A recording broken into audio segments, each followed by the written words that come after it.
We're on? You're on. Okay. Thank you, board members, ladies and gentlemen, and people of Foxborough. Tonight is March 8th, and we've been scheduled for a meeting at 7 o'clock.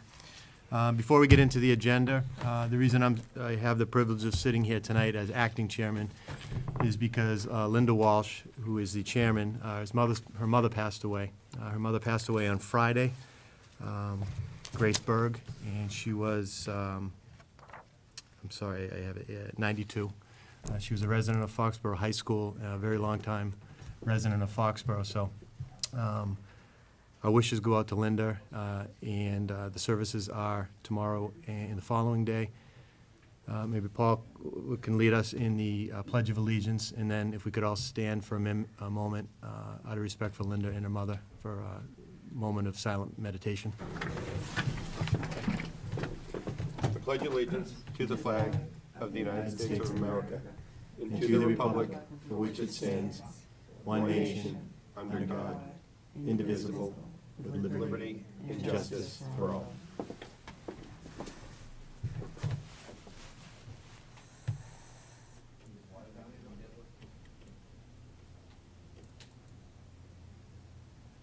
Thank you.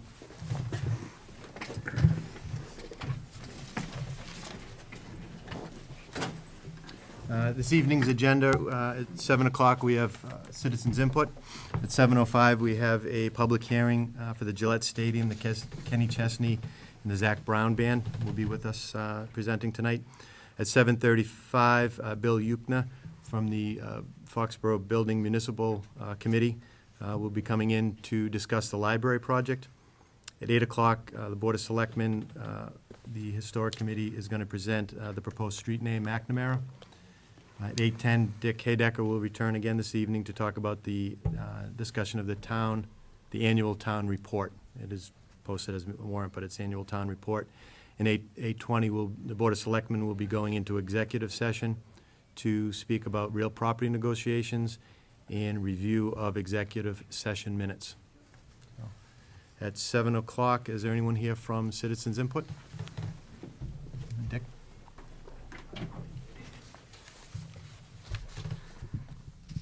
Probably shouldn't comment so soon after town meeting, but I find I need to. Let me pass this around to you.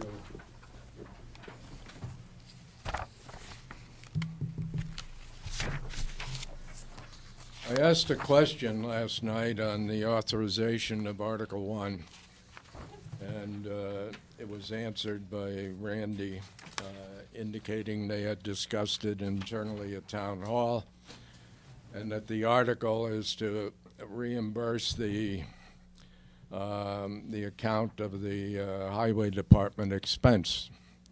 I asked that question for the very obvious reason: who had authorized it with the vote of the town? As you read the bylaw, and I'm quoting, "No money appropriated for any purpose shall be applied to any other use unless by a vote of the town." There is a continuation in the bylaw which talks about some other transfers. The second half of this paragraph really doesn't cover, because it talks about within 2 months of the end of the fiscal year or 15 days into the next fiscal year, and has a limit of 3%. This $20,000 would be 5%, but then there's a maximum of $5,000, so you exceeded it anyway. There is another section between the two which talk about the selectman town manager form of government. The day that this project was discussed before the Board of Selectmen, September 14th, we were in that transition between Andy and Kevin, so I'm not sure who was on board at that moment. I'd have to go back and check. But it says that with a town manager form of government, and with the approval of the advisory committee, a transfer can be made. But the question is the transfer before the fact or after the fact? In this case, it was definitely after the fact, without any authorization whatsoever. My concern is, I think we as the public need council's direction in terms of whether this was a legal motion, a legal action, given what I read in your bylaw. It poses a distinct question or problem. Had the money been transferred September 14th when you discussed it as a committee?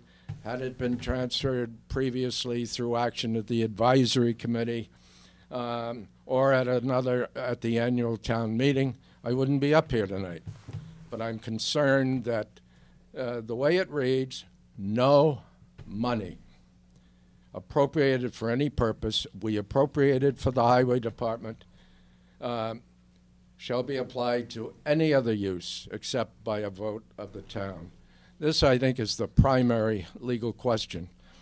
Council was on stage. There were at least 2 other attorneys on stage. You had the whole advisory, your committee, other officials. Had anyone read the bylaw? You know, I have to ask that stupid question. Apparently not, the way I read this. Of course, I only passed my first reading course after my second bachelor's degree, so I was on my way to a master's, and I was able to finally read. But God's sakes, you read this thing and you wonder. There were 2 other items yesterday that are of interest. One was Article 9. There was a section in it which a young lady brought up, that if you were smoking or ingested or consumed, that the police department needed to take and what have you. If it's consumed or smoked, how does the police department get this? Do they wait for a stool exam? What are we asking with that question? And I think it needs to be cleaned up a little. And the last one was under Article 10 of the town meeting. Very interesting article again. A young lady brought up the question, I think it was Joni Gallivan, where we're going to hand someone a ticket for $500. He can then get in his car, drive down the street, and kill someone. Who's liable? We've already certified he's drunk and shouldn't be driving. Who's liable? And I think the question is appropriate and should be answered by your board. I think both 9 and 10, if I recall, have to go into the legislature. And I would suggest, if nothing else, the revised wording of 10 should be made public and be available for the public to read. Reading it last night was mass confusion, and I think it was inappropriate to even vote on it. I would have wanted the no action thing. And again, I thank you for the opportunity. Thank you.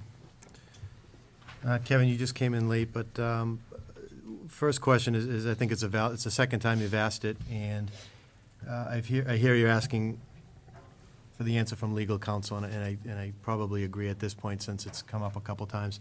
It was that money that was either transferred or appropriated for the parking lot at one of the warrants last night. So why don't we do this? Can you, if it's okay with the board, pose that question to the legal and you get the answer? Wait. Can I ask a question before? One is, can we talk about what we're allowed actually to talk about at citizens' input in terms of scheduling things? Because this is, my understanding was at citizens' input, we had to specifically articulate, at least broadly, I shouldn't say specifically, broadly articulate what's going to be discussed. Well, it's published as a town warrant. Just as a No, reminder- but- Discussion of annual town warrant is Just what's as on a it. But reminder, that's- under the new open meeting law, you can listen to anyone. I mean, some attorneys argue you can't even do that unless it's listed, the subject matter.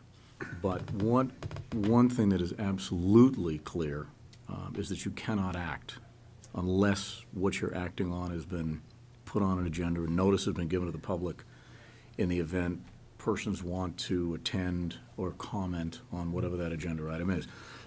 So,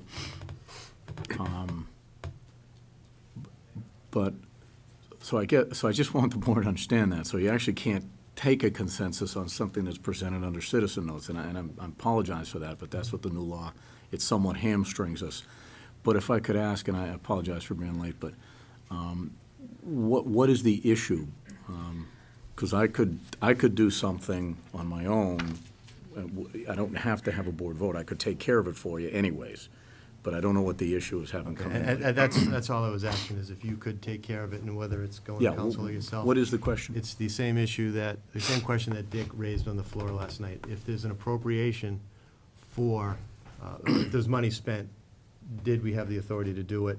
What came first, the AdCom or the appropriation? We talking about the The parking lot lighting? $17,000, yeah. Yeah, absolutely legal. There is, we appropriate money for purposes in the budget. We can, now, those purposes are This is broadly Dick's, articulated. So, you know, provided so take a highway department budget. Provided we don't, we have an expense budget, provided we don't expend money on the school department, for instance, you know, we can spend within that appropriation. What happened here is, apparently, because this wasn't under my control, this occurred after I arrived, but apparently the federal government built a parking lot. We were anxious to sell permits so that we could recoup some money for that parking lot. That parking lot cost the town absolutely nothing. But we couldn't sell permits for people to park there without lighting, because there's a public safety concern. There was no town meeting available to go get an appropriation. So the decision was made to essentially borrow from the budget, put the lights in, and then ask town meeting to reimburse the budget, because when the budget was passed for the highway, it wasn't anticipated that we would do that. Now, if town meeting wanted to say to all of us, essentially, we don't like you doing that. They could have turned down the appropriation and said, don't do that, we're not going to give you more money, in which case we would have had to live with that budget for the remainder of the year, and there would have been other things we wouldn't have been able to do. But town meeting didn't say that. Town meeting said, we understood what you did, we understand why you did it, and we're okay, and here's the money. So I would submit to the board, there is no legal question here. Town meeting has disposed of that legal question.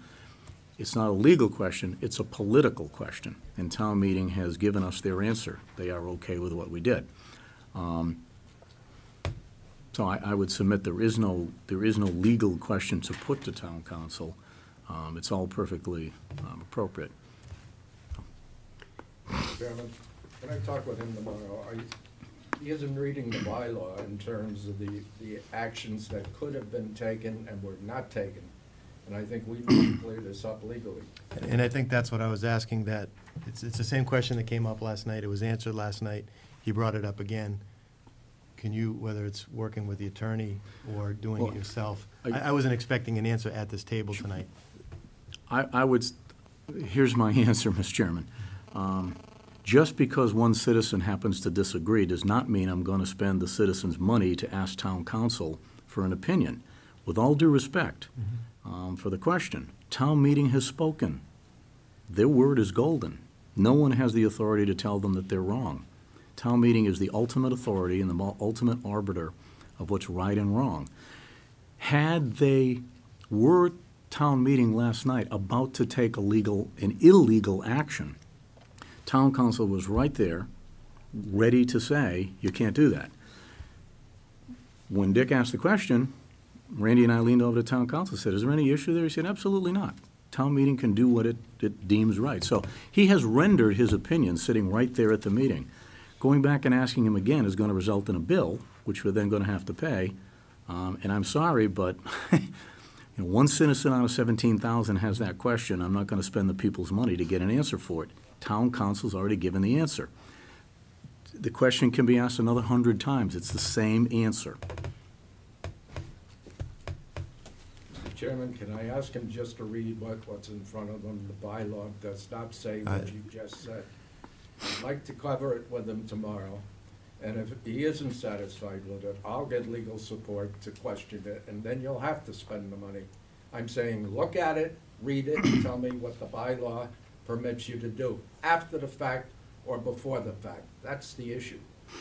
Okay, that's fine. Why don't we end it here? He's got a piece of paper he wants you to read. Don't go to the council. Spend a couple minutes reading it and get back with him either with an email or discuss it. I can't promise it's going to be tomorrow, Mr. Chairman, but I will certainly get back to Dick when I can. Okay. Jim, can I just talk a little bit more about this? I think that we've heard a lot from Mr. Heydecker, and I laud him for his diligence. But I think as a board, we should maybe all five of us talk openly about when it's appropriate to have us ask the town manager to do something in response to a citizen's request. I think there's probably a spectrum of possibilities. One, when there's something that we've never heard before, and oh my gosh, we missed it. And then the other end of the spectrum is we've heard it a number of times. So I really think it ought to be, again, the five of us talking about this, because I think, frankly, we're spending too much time hearing about things that are probably of not great magnitude. Like, for example, for the annual reports tonight. I think the solution is let's order fewer reports. I don't think it's, the problem of the ages. And, there's limited time that we all have, and, limited time. And I, looking back, I was hastily putting that on your plate. It was a quick question last night. The attorney did answer it. I didn't expect a bill from it, to be honest with you, but not having that process, and this goes back months and years, not having that process, probably the wrong thing to do to say, get the attorney, but if you could, let's just end it, work Well, with I it just, tomorrow. so that it's helpful for the board, I just read it, it's one sentence. This bylaw is not any more dispositive than the statute, which says essentially the same thing. And what I just said to the board, we appropriate money and budgets for broad purposes, and within those broad purposes, we can expend them. That purpose of lighting the parking lot was within the broad purpose of the DPW budget. It was not a question, could we spend the money? It was a question, did town meeting want to replenish the budget for what was an unforeseen expense that was made? And the answer was yes, town meeting wanted to do it. There was never a legal question, could it be done? That was never operative. This bylaw does not in any way alter that. I can say it with absolute precision, and that's the answer. Okay. Anyone else under citizens' input? There was, I apologize, I don't remember his name, but there was a gentleman that called Linda, and I spoke to him over the weekend. I asked him to come in. He was going to come in under citizens' input. It's an issue with, he's disabled and couldn't get here, so if I didn't see him here tonight, I was going to bring it up on his behalf. He's got a question about GATRA and the services. So where he couldn't get here tonight, Kevin, I'm going to ask you, I'll email you his name. Could you reach out to him tomorrow? Sure. I know he's already been in touch with Vicki Lowe, but just give him a little assistance to get his questions answered. Sure. Okay. No one else for citizen input? Being after 7:05, public hearing notice. The Board of Selectmen, acting as the local licensing authority pursuant to MGL Chapter 140, Section 181, and Section 183A, and Chapter 136, Section 4, Town of Foxborough Revised General Bylaws, Article 5, Section 6, and also Stadium Rules and Regulations, will conduct a public hearing on Tuesday, March 8th, 2011, beginning at 7:05 p.m. in the Andrew A. Gala Jr. Meeting Room, 40 South Street, to review the application submitted by NPS LLC for the Kenny Chesney concert. This event is proposed for Gillette Stadium. The application for this event is on file at the Office of Selectmen. All interested parties are welcome to attend. Board of Selectmen, James DeVellis, clerk. And this was published twice, on February 10th and February 17th. Mr. Chairman? It's the consensus of the public safety departments that we recommend to the board that you continue this hearing to March 22nd at 7:05 p.m. At the current time, due to the fact that the proposed concerts are back-to-back for Saturday and Sunday, the police chief has not yet been able to complete a plan which allows him to assure the board that public safety can be maintained in the manner that he feels is appropriate. So we need more time to work it. We're continuing to work it. We remain hopeful that we can work the details out, but we're not prepared to do that tonight. I did call Dan Murphy today and let him know that I'd make that recommendation tonight, and based on that recommendation, I suggested to Dan he didn't need to come tonight, and so that's why he isn't here and no representatives are, because the expectation is you'll continue the hearing. And that was March 22nd? March 22nd at 7:05 PM. Is there a motion? So is a motion to continue, is that right, Kevin? Yes. To continue the public hearing to March 22nd 7:05. at 7:05. Second. Any more discussion? All those in favor of continuing it to March 22nd, 7:05? Aye. Aye. 3-0. Thank you.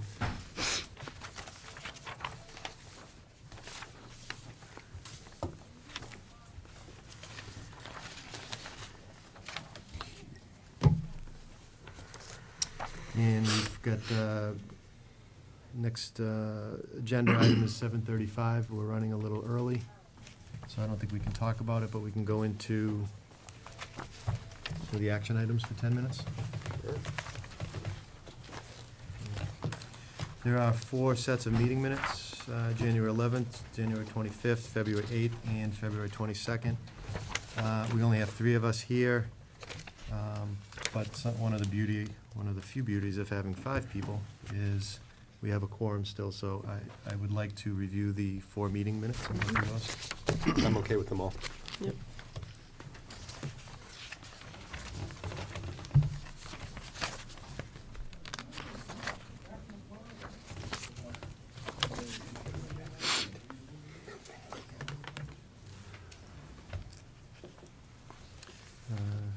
On January 11th, I had one comment on page 6,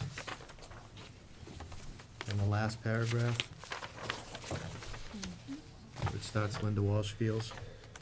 The next sentence, Jim DeVellis pointed out that intoxication of minors should be addressed, and it wasn't really in that context. If we could add in this article. The words after addressed After in the- this. yeah, in this article, Okay. In other words, it was public intoxication, does it or does it not affect those groups? Okay. So, sorry, motion to approve the, One other You quick want- question. On page 9, it was 4-1-0, the vote for, to add a study of the annual town report to the list of goals and objectives. You said no on that one? I think I might have said no. Okay. Don't we usually put whoever said no after that? I think we have on the other one. Wouldn't hurt. Yeah. Which one was that, please? On page 9 at the top, Okay. motion by Lorraine Brew to add a study of the annual town report to the Okay, list of okay. goals, and just clarification that it was Paul. Mhm.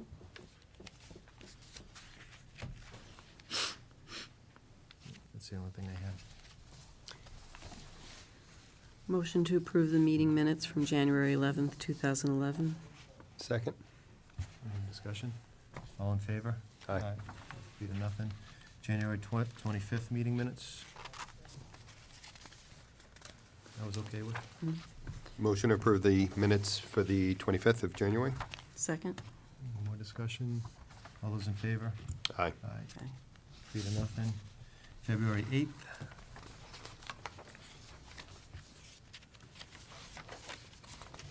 I had no comments on that one. Me neither. I'm all set. Motion to approve the minutes of February 8th? Second. Any more discussion? All those in favor? Aye. 3-0. And February 22nd. I wasn't here, so there would only be 2 of you. Okay, let's hold off on that one then. I had no comments, but if there's only 2. Wanna I hold think on we that can, one? Did you say you wanted to hold on that one? I don't think we can vote on it with only 2. She wants to abstain from Oh, the you're vote. right. Well, actually, you can legally, but you might not want to. There's what's called a rule of exclusion, or, Yeah. I don't know, have to ask the lawyers what the heck. someone's going to have to copy this again. That's right. Costs money. Well, we got the 3 But as a earlier practical ones. matter, we can just carry it to the next agenda when Yeah, there's let's- enough and it's board not members unreasonable. over here. February 22nd is not that far behind, so let's leave that open. The rule actually applies when a board member leaves for whatever reason, and the minutes were not accepted, and now the new board is seated, and you don't have a quorum. I mean, that happens occasionally, and then that rule actually applies. I forget what it's called, and you can adopt the minutes. Are we going to be tested on that? Yeah, I know, isn't it? The next action item, the change of managers to Stephen Tang over at the Piccadilly. Unfortunately, I have to recuse myself. Piccadilly is not a client, but I've had a contract with the owner of the property on several Piccadillys. It's a 10-year endeavor, so it's, I don't think I can vote on this. Can two of us do it, or I'm sorry? can two of us do it? Two of you can, yeah. Okay. As long as I'm it's a fine with it. quorum of those present and voting, you're fine. Do you, By the one of way, us should take Corey- over there? Corey, check. I'll just with stand the- over here for a minute. I'm sorry. Madam Chairman, acting Oh. chairman. Kevin, go right ahead. Where are we in the line of a session now? I think we're down to like the Secretary of State, aren't we? Is now the Yeah, chairman. exactly. The undersecretary. Al Haig's got it covered. Secretary of you go. Agriculture. The Corey check came back clean. We don't put those in the packet, as you know, but, and the application is all in order, if it meets your pleasure. I don't know if the gentleman is here or not. We had told him we didn't know when this would come up because of the nature of the agenda tonight with some fairly substantive business.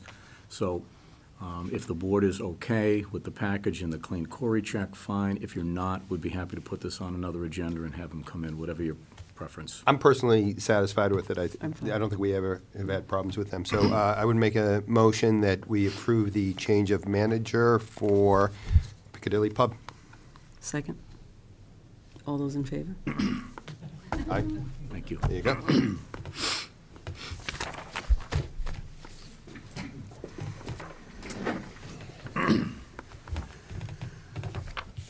Feel really important. All right, I feel like I'm at home, bottom. request for liquor hearing for Waxy O'Connor's Pub.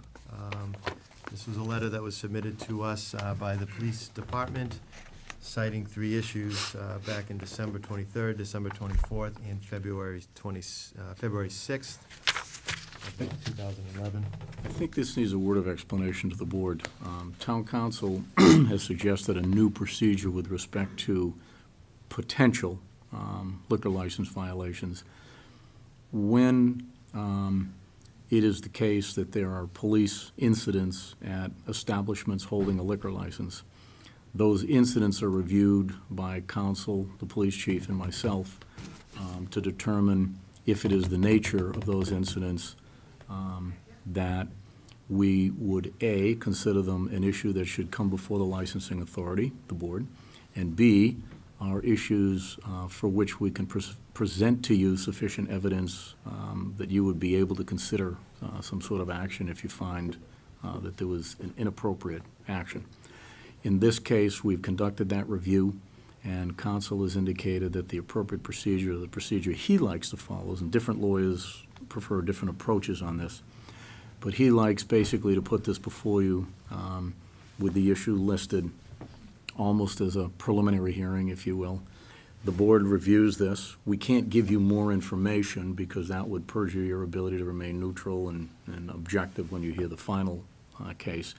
So it's basically is, do you see enough information here in the summary that we've given you to determine that a hearing should or should not go forward?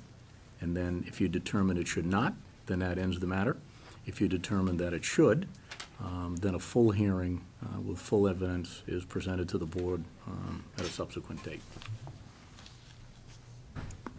And obviously, it is the collective recommendation of police chief, town council, and myself that we do think there are grounds for a hearing here and would so recommend to the board.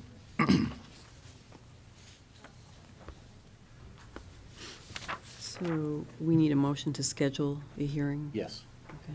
So I move that. Well, can I ask a question before you, so would we be scheduling separate hearings for each of these incidents, I presume? No, there could be one hearing for it. Right. And do we know right now whether or not the folks who are the subject, the people who are drinking, are available to come at a certain time? The short answer is we think so. Okay. All right, Because well, if- that's good enough. If Yeah. we weren't at least reasonably sure of that, we would not have put this matter before you. However, I caution the board, having been involved in dozens and dozens of these over the years, it does occasionally happen that someone says they'll come and then they fail to show up. Right. So we can't ever predict it fully until the night of the hearing and is the person sitting there. And am I right that we don't have any jurisdiction over them to make them come? I presume no. I don't know of any that you would have. Yeah, I wouldn't think so. We don't have subpoena power Right. in this matter. You do on other matters, but not in this one. So I'll entertain a motion based on this letter alone for the 3 separate incidents and in context with our licensing conditions and Chapter 138 of the Mass General Law. So I'd go ahead and make a motion that we ask town manager to schedule hearings related to these 3 incidents. Second. Any more discussion? All those in favor of asking the town manager to schedule a meeting in context of this? I'm sorry, a hearing. Aye? Aye. That will likely take place on March 22nd. That's the date that we have prepared. Notice will go out to the establishment in the morning. And unless there's some good and valid reason for it not to happen that night, it will happen that night. 22nd, March. Yeah, 5 more minutes. We have a couple of grants and donations, and they're short, but I think it's beneficial to actually read them, so I'll read them rather than just summarize them. This is to the Board of Selectmen from John Chandler, Deputy Chief of Police. The Police Department has received notice from the Executive Office of Public Safety that we have been awarded a grant in the amount of $6,407 for the continuous training of emergency 911 communication personnel, and he recommends acceptance of this funding. So I'd make a motion that we accept that funding in gratitude to the hard work of, actually, was it Deputy Chief Chandler who got it? That is correct. All right, well, great work, thank you. Terrific job on it. These are very competitive grants, and I'm very proud that he's done this work. Second. More discussion? All those in favor? Aye. 3-0, thank you. This is to the Board of Selectmen from Chief O'Leary. It's a grant award. This department has received a grant of $5,000 from the Executive Office of Public Safety. The purpose of the funding is to conduct underage drinking enforcement efforts here in Foxborough. Sergeant Richard Noonan should be recognized for securing this grant for our agency. It will provide us the capability to have an impact on serious public health issues.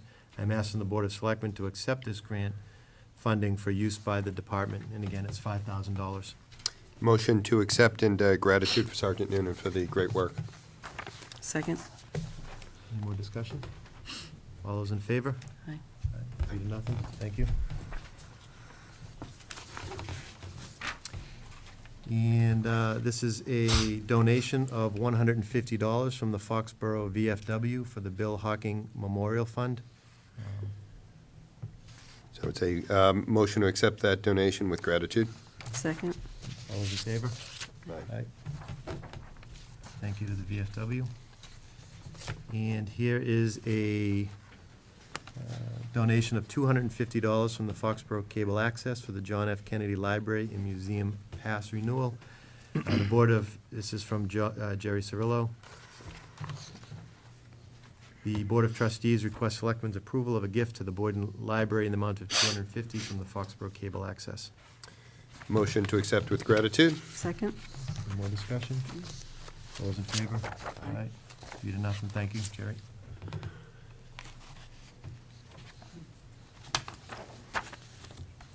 And I think we'll stop there before we get into the appointments.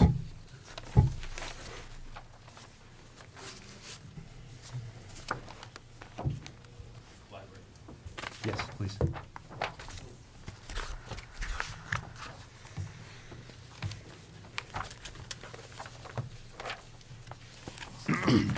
All right, so it's 7:35, and on the agenda, we have Bill Yukna from the Foxborough Municipal Building Committee.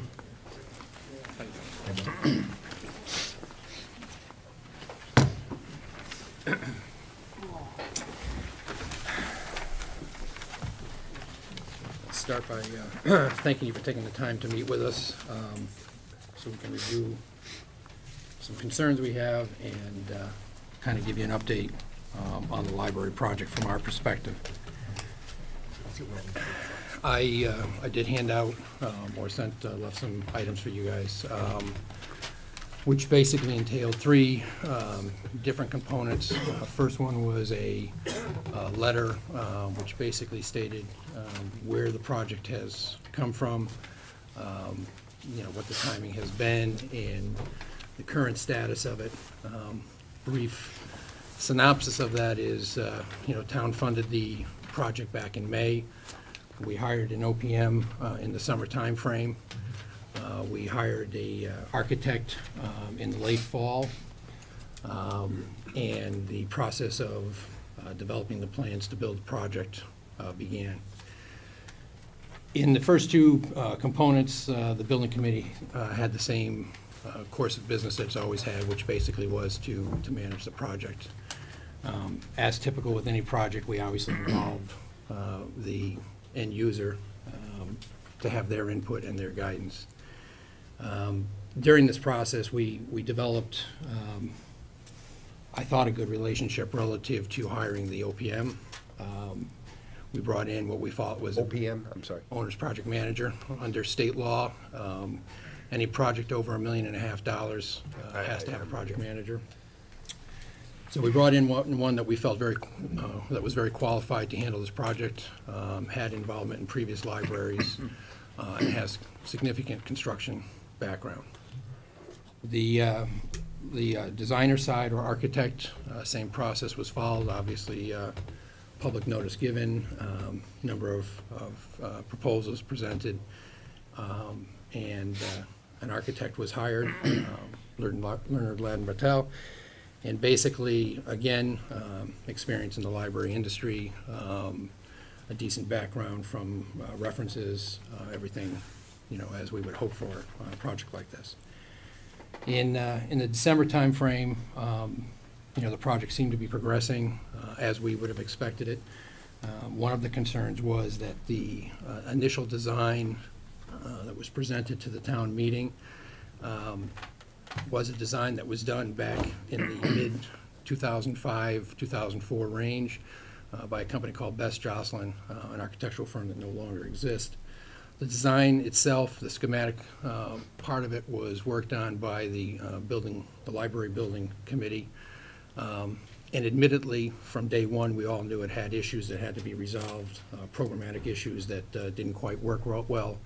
And there was even a floor leveling issue where the levels didn't quite make what they should have. So there was always a known factor that this plan was going to have to be morphed to some degree to make it a workable product. The concern that the building committee now has is that the project has morphed pretty significantly from what was originally shown to the town. Two concerns we have there as a board.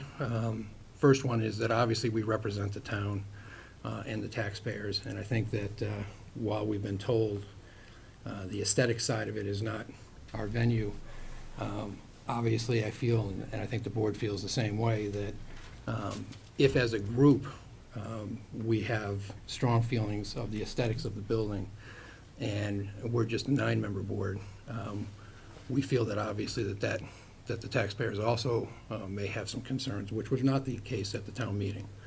So we wish to raise that as an issue. The second part to that is that the design that's being proposed, there is some pretty significant differences of opinion relative to the constructability and the cost of constructing it.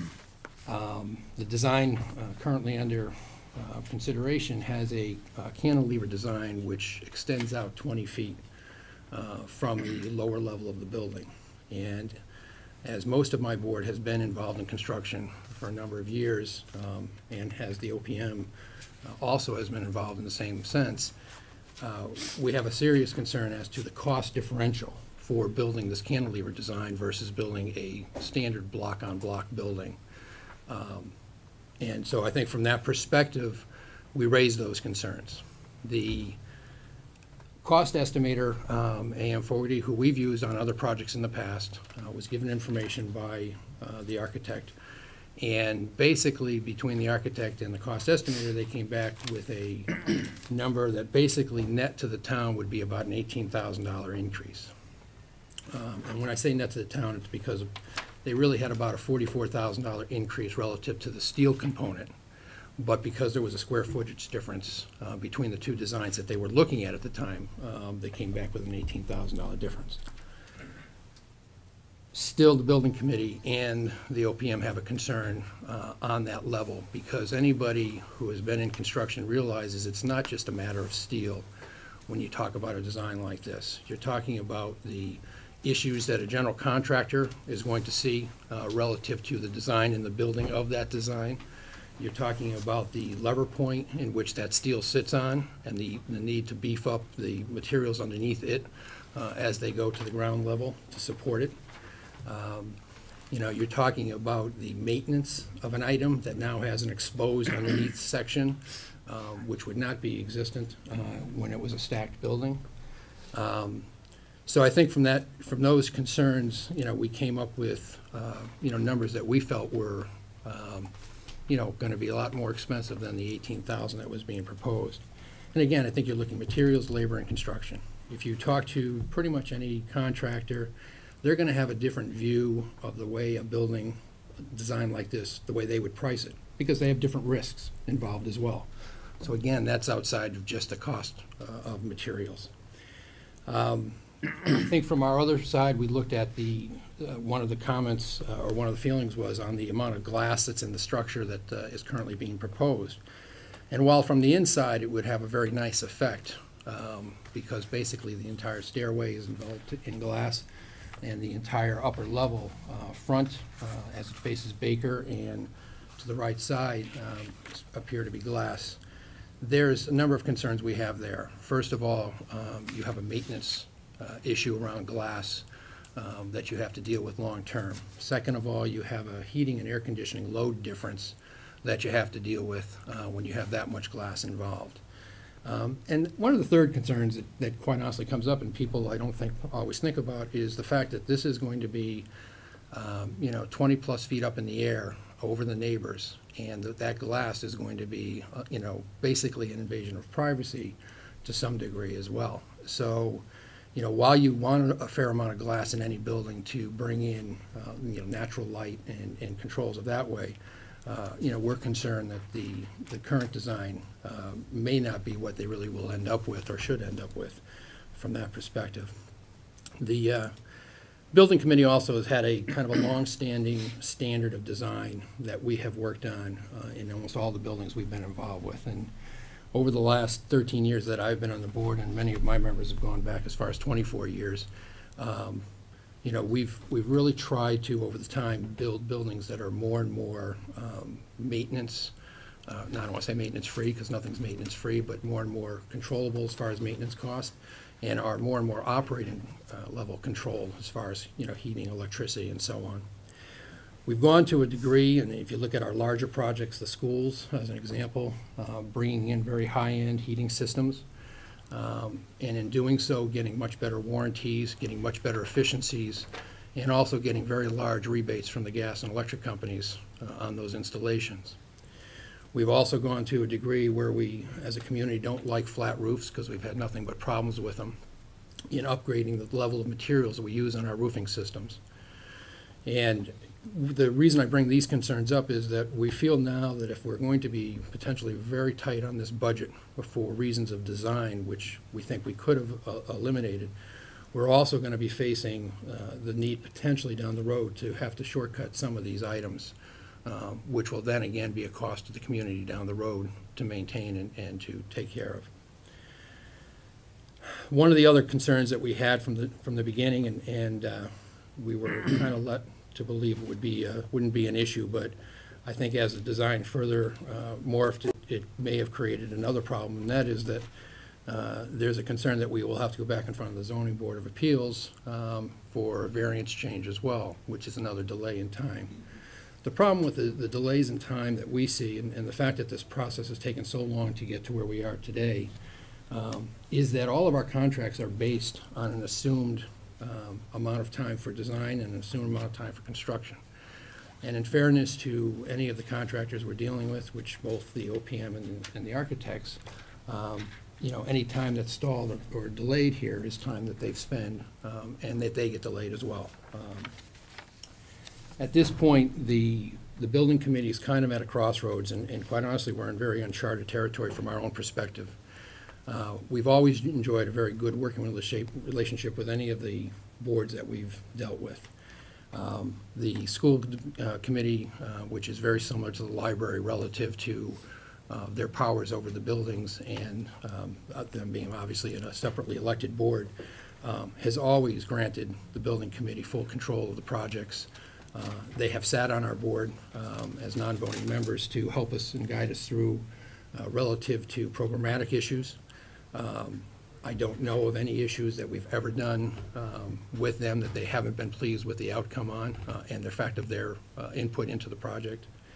Police and fire station, the same thing. We had a sergeant and a captain from the both forces on the committee during the time to help us guide us through. Again, we're not the end user, and we're not going to tell anybody how to set up a building for the best use on their side, and we realize that.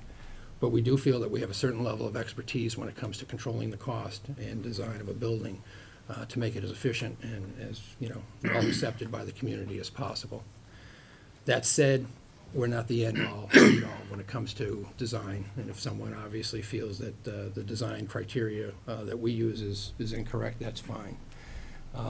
But again, we're concerned that this has a little bit more of a transparency than it has to this point, and you know, as it stands right now, we really have a hard time understanding where our role in this project will be. We virtually have been assigned an advisory position, which means we have no veto power and no voting power on how changes come forward.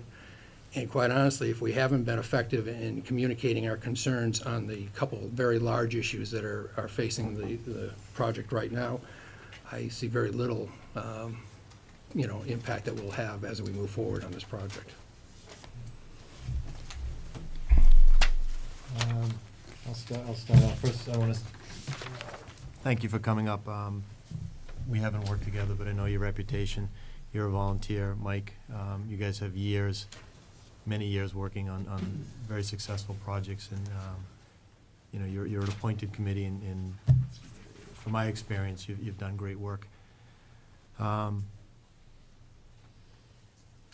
the other side, we have an elected board that the people have voted in, and it's their ultimate responsibility to make this project work. If you're wrong and everything goes well and it's a success, they live with it and everyone's heroes. If they're wrong, they still got to live with it, and they either get voted out or something happens. But that's the dynamics, and then you bring in the OPM, who's contracted to them. Contractually, they're responsible to the library building committee. And you work for them as well, so that's the dynamics that we're kind of working here with. Personally, I have strong opinions only because I'm in this business. I've learned the Lads and Bartels for 10 years. I know Fogarty. I've worked on projects where they go through the MBL grant process with nothing more than sketches on napkins sometimes. They get the award, and then new architects come in, and I've worked with this architect with other architects that you didn't select on that process, and I've worked on very successful projects that they've come under budget with a completely new design. But I don't think you're asking my personal opinion. You don't want an armchair, any of us selectmen sitting in and telling you what to do based on just one meeting. What are you asking the selectmen for tonight? Well, I guess it's not so much we're asking for something, although I guess the end result is a concern for the powers of the building committee in the future, not so much for me or anybody who sits on it today. I think there has been a certain level of perception by the town when we go into these projects that the building committee is the one who manages the project. Obviously, you know, the bylaw is very loose in that sense, and the library trustees are fully within their rights to do exactly what they're doing relative to the control on the project. It's somewhat baffles me that the, level of expertise that sits within the building committee and the number of projects we've performed, that they wish to, basically not avail that. But I can't, from our perspective, again, I guess the question is what, can we do? Or, should we just sit back and watch? I mean, it's really, like I said, it's very, we just never been in this situation before. We've never had this scenario, period. I mean, just from a practical standpoint, in most construction projects, you don't have boards of directors involved in the actual, certainly it's a consultative role, but once the decision is made to go forward with the project, you do have the experts, the architects, and the design working with the project managers. So I guess my question would be really for the library trustees as why it sounds like there's potentially a view that the library trustees want to be in a different role than perhaps has been the way all of our successful building projects have played out in the past. That's what I think I'm hearing, and so I'm happy to address that. You want to come up to the table, Jeff? No, I can wait. Thank you. I'm Jeff Lovely. I'm the chairman of the Boyden Library Board of Trustees, and our position on this is that we can only go so far in abdicating our role as the elected board in charge of this project. And I think we not only hope that the Municipal Building Committee stays involved, I suppose I would support an expansion of their actual legal charge to meet what is local custom and practice, because right now it's very clear that that board is to assist departments with building projects. Or more particularly, if you read the general bylaw, it's to advise as to future building projects. Having said that, we at all times have tried to work with the board and would like to continue to work with the board. But there are serious differences of opinion in terms of the viability of different designs, who best determines what the likely cost of a design is, who should determine what a design would look like, and I suppose who controls the aesthetic aspect of it and the real design aspect. And I think there's probably an agreement in principle that we entered into at the beginning, and the devil is always in the details. And as we get into whether this particular difference is an aesthetic difference, which we believe our board controls legally and morally and ethically as the elected officials who are responsible for the project, or whether it's a cost issue. So I will assure the town, I will assure your board that the Board of Library Trustees is absolutely committed to the project budget. With regard to the recent design, at the suggestion of the project manager and Bill's board, we sent this project out for a cost estimate, a revised cost estimate based on this configuration. The cost estimator, who is the estimator of record, essentially this same person would give any second opinions that anyone would look at, came in and his opinion, professional opinion, was that option 4B, which is the option that you all saw on the front page of the Reporter, could come in on budget. And in fact, the budget number for option 4B revised was exactly, right in line with our construction budget.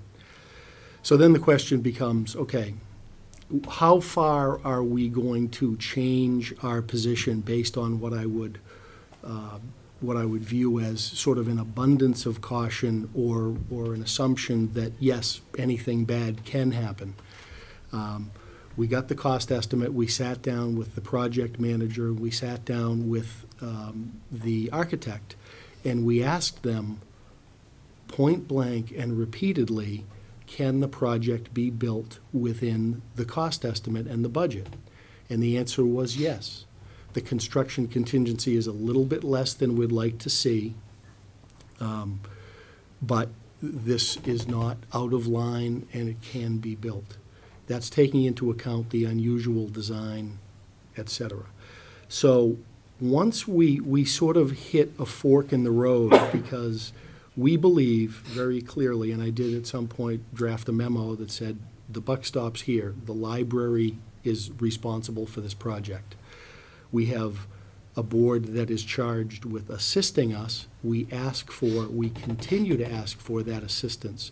But when we reach a fork in the road where we think it's an aesthetic issue, where we believe that the Municipal Building Committee's responsibility is to help us with cost concerns, and we believe that we have done the due diligence that we need to do to address the cost concerns, but we're still meeting refusal and resistance, I don't know really where to go. So that's where we stand. My desire is to continue to work with the Municipal Building Committee. And when we all talk about construction expertise, that's what we need them for. Our board is not intending to have to water down the mechanical systems, the quality of the glazing, anything in the building, a lower quality roof. We're looking for those things as well. In terms of the process of design, we've agreed with the architect, and I believe this is typical, that as design drawings progress, we're still sort of at a schematic design phase, the architect will help us identify budgetary issues and which can be addressed on an ongoing basis during the design. And so that as we identify those issues, we can begin to resolve those issues. So that's what we're proposing to do, is continue with the design and also continue to work towards coming in on budget. I think we optimistically hope, without knowing, and some of this is premised on the time of the project, that based on current bid, the climate out there, we could get a bid that's substantially under the budget. People are still very hungry, and we hope to take advantage of that. We're not, as a board, we're not going to be adding owner change orders to add bells and whistles to this project. We're not out doing this as sort of a flight of fancy. We're not doing it willfully. And basically what I would like to briefly address is sort of how we got here, because we do owe an explanation for the town for why the present building looks so different from the feasibility study. And I think it's fair to say that the departure from the curved glass wall, I'd suggest that the curved glass wall is the defining characteristic of the feasibility study. That's what people notice when they look at that thing. And I think that our departure from inclusion of the curved glass wall is actually a sign of our respect for the Municipal Building Committee and their construction expertise, because I think it's fair to say that Bill always made clear that that curved glass wall didn't have a place in our budget and in this project. When we got into design, even the submissions from the architects, they were all very angular. They didn't include a curved glass wall. And to the extent that we differ now over the aesthetics and over the design, or whether it's cost or whether it's aesthetics, I want everybody to know that the design aesthetic that we're locking horns over right now, it's not anything close to retreating to anything that resembles the feasibility design. We're all working on different angular designs that don't resemble the feasibility design. So the process where we got to this more angular approach is we I guess, took Bill's advice. The Ahern School at one point had a curved glass wall, and we learned that the Municipal Building Committee had essentially removed that curved glass wall for cost considerations. We as trustees like the curved glass wall, but respected that as input, and at no point do we intend or want to come back to the town for more money, so we basically said, okay, if it has to be out, it's out. we move forward, and we now are working on a design that you've all seen in the paper. The way that was rolled out was far from our choosing. But if we switch from that design to another design, it's not going to look anything like the feasibility study design. And I really want the townspeople to know that. All of the designs presented, there were meetings over a series of months. And I would suggest, at least in terms of my aesthetic opinion, the design options that are on the table right now are better than the rest of the designs that were the working designs at that point. Essentially, our feasibility study had a curved glass wall. We understood that we could either have a curved wall or a glass wall, and we chose a glass wall. We didn't think, and I think it's still true to this day, we can't afford to have a curved glass wall. So, long story short, that's the genesis of the departure from the curved glass wall is a function of a rational design process that is where we are keeping the budget front of mind, where when faced with budgetary concerns, we went and got a cost estimate. We then cross-examined the project manager and the architect to try to get their input. And we're very clear, we don't want to do this for simple architect ego or design purposes. We want to build a good building. We want a 30-year roof. We want a high-efficiency heating system. And we're not telling the architect to go ahead and do this and don't worry about the furnishings or the mechanicals or the structure. We're very conscious of that. So we're, in terms of our legal authority, it's pretty clear. Our respect for the board or the committee is also very clear. But when you hit that fork in the road, we feel as an elected board with the responsibility for the building and the stewards of this building for the town, we may have to push to get what we think is best for the town. And go ahead. I just want the OPM's opinion of this design right now. You mentioned the OPM, yes, the OPM believes that this design presents some risk that would not be presented by a design that didn't have a cantilever in it. And so the cantilever is really the breaking point here? Is that? Well, there is, so just to kind of roll this back, there's option 4B, which is the option that everybody saw in the paper, with a cantilever design. There was actually an option 4, and we discovered that we had to scale it down to meet the grant and the budget. So 4B is the design that probably is causing most of the tension here. But the option that we could conceivably consider would be an option that, if you can visualize 4B with that exterior stairway, it would also have an exterior glass stairway, but the cantilever would be set up differently. It would be a little bit more of a stacked design. So the cantilever wouldn't project. The second story would just overhang the first story. So that's an option, and I would, to address, say, the OPM's concerns, I think that the what we call option 7B, which hasn't even fully been designed, would probably be more conventional, would probably create some less risk. But I mean, to be really clear to this board and to the town, it is not similar to the feasibility study design. It is just about as much different from the feasibility study design as option 4B is. I think it's the cost pieces that I'm hearing concern about from the OPM and your committee, Bill. And I guess if there's a way to come together in terms of that would be the bigger concern, because again, you have a successful track record here with all of those school projects coming in not only under but with fabulous finishes above and beyond what were originally spec'd out. And I'm just concerned that what I'm hearing is that potentially we wouldn't have that, we're eating away at that wiggle room right now.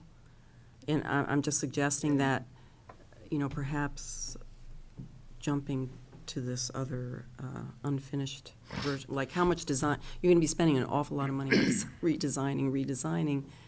Well, it now sounds would be like. now would be the time to make that decision, and, you know, that is certainly something that we could consider, everything else being equal, including sort of a revised protocol for this project pursuant to which everybody understood who's doing what. And really, in terms of taking advantage of the construction expertise of the Municipal Building Committee, that's really, I guess what we would like to do is say, here is what we would like to build.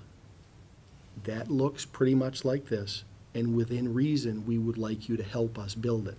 Not, we would like you to substitute your aesthetic choices for ours, because we believe that that is our authority and our responsibility, but that we would like you to help us make this happen, make it high quality, bring it in on budget, help us with the many, many legal processes and bidding requirements and things.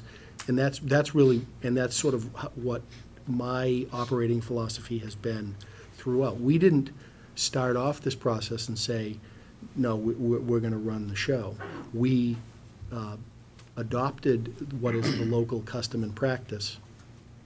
We went pretty far down that road, and this issue has taken a while to gel, but I mean, both sides feel pretty firmly about where they're going. So I'm very happy to try to put together a working deal that reduces the risk, but that clarifies everybody's role.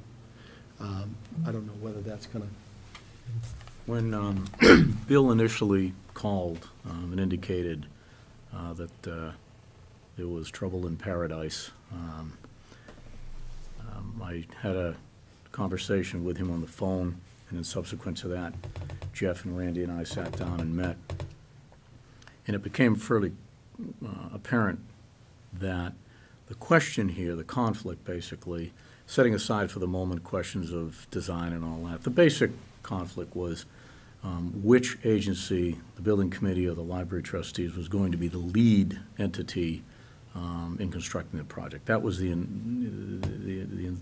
inherent conflict here. I first turned to the appropriating language, both at town meeting in the ballot question, because this was an override vote, debt exclusion override, to see if there was language which would be dispositive in terms of saying, because sometimes when you do those votes, you say the money to be expended by, and in the case of both the ballot question and the appropriation at town meeting, there was no language. So I next took a look at the bylaw that formed the Municipal Building Committee, because again, some communities, I've done a couple of those bylaws, and in the cases where I've been involved in them, have delineated, made a fairly bright line in the bylaw that creates the building committee that feasibility design is the property of the entity that owns the building, whoever that may be. And then from that point, the entity that owns the building hands it to the building committee and they construct it. But our bylaw is not instructive in that manner. Our bylaw says the building committee is essentially a advisory board. And so I communicated all that to Bill and Jeff, and I said, based on my read, and then I consulted some of the statutes. There's 3 statutes in Massachusetts that govern public purchasing. In this case, we're under the so-called vertical construction law, the one for buildings. And that one doesn't assign the role to anyone. That just says whoever's in charge, this is how you do it. So, first of all, I just want to say to the board that I've said to Bill and to Jeff that I believe the library board is well within its rights. They are an independently elected body. Elected bodies are, in Massachusetts, both by tradition as well as statute, are conferred great authority to manage the affairs within their purview. That's the way the law is written. That's the way the Home Rule Amendment to the state constitution provides, and there's lots and lots of case law that basically has upheld that over and over and over again. So, in this case, we've got sort of a departure from tradition, if you will, in terms of what's been the practice versus what the library trustees have decided they would like to do. The practice has been that the owners of the building, in some of the projects in the past, the school committee, boards of selectmen, town manager, have deferred their authority over the building, even in the preliminary design rule, and basically given that to the building committee and said, you do it. Now that's what happened with the school. I did talk to the superintendent, and he said basically we handed it to them and said, you guys do it. That's what we're doing in this building, the town hall, which the building committee, they're basically running the project. Now that doesn't mean that the owner of the buildings is right or wrong for having done that.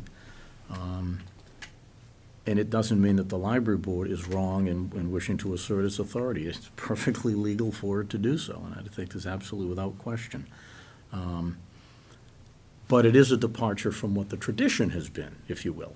But it is only tradition. It is not law. And so the library board has a legal right to assert their authority and assume for themselves the ascendant role. I mean, and there, as I've said to both Bill and Jeff, there is no power of the Board of Selectmen or the town manager or anyone else for that matter to change that, except, of course, the town meeting. The people can change it, but I don't know why that question would be put to them. So, having said that, I read Jeff's memo. This is the first time I saw it tonight in terms of the roles. I don't see a single thing wrong with it. Now, that there's some judgments here that have been made and there's some law that it's based upon, and I think he's absolutely correct. One thing I would disagree with, he indicates that the Library Board of Trustees is the awarding authority, and I think you will find that role is relegated to the Municipal Procurement Officer, the MPO, and it's fairly clear at statute that the MPO is the awarding authority. And in Foxborough's case, that is the town manager. And I have, in fact, signed all the contracts to date. Now, I have not been the slightest bit involved in the library board's choice of who they want for an architect, who the municipal building committee wants for an OPM. I've simply said, you folks do the interviews. I'll help you with the RFP if I can, but you pick who you want. I've got to sign the piece of paper, but you've got to have somebody you want to work with. So that's the way we've done it. And I think that's a smart way to go about business. I am concerned about a couple things because I think it's the case that the library board has made a decision that which may be different than tradition, but is well within their legal right, and they are going to take a more ascendant role in the construction of this project. So I think that's a given, and I don't think there's anything anybody can do to change that. But I do have some questions based upon that decision that I want to be sure as we go forward what's going to happen. And that's this first. The feasibility, my understanding is that the feasibility study presented the so-called curved glass design, and this is what was shown to town meeting. And the angular designs came about later during a more refined design process. And I think it's fair to say that those designs are a radical departure from the feasibility design. So one concern I have, and it's not so much a legal question, it's much more of a political question, and I'll leave it to you folks' judgment. In all the building projects I've seen done over the years, it's always the case that there's some deviation from the feasibility study to the final design. I've never seen one quite so radical. This is an enormous change. And I'm concerned that people at town meeting were shown a design, provided the money and the support to do it, and now there's a very different design that's going to actually get constructed.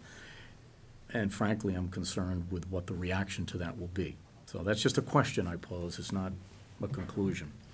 However, there was a site plan that was apparently submitted using the so-called curved design, I guess, or to the Zoning Board of Appeals, and it was approved. And I'm frankly wondering, with the change in the design, as sharp as it is, if the site plan approval is still in place, or if there has to be a repetitioning or an amendment to it or not.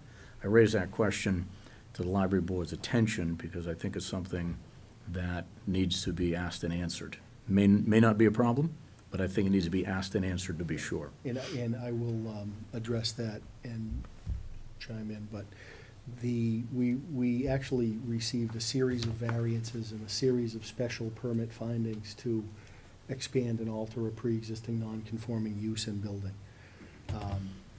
There was a recent meeting with Bill Casbar to review the zoning.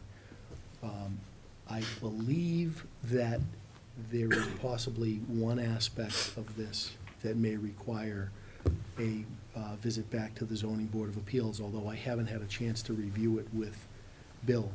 The architect is designing around that by incorporating an alternative, and what it is there's a connection between the children's library and what is presently the mezzanine.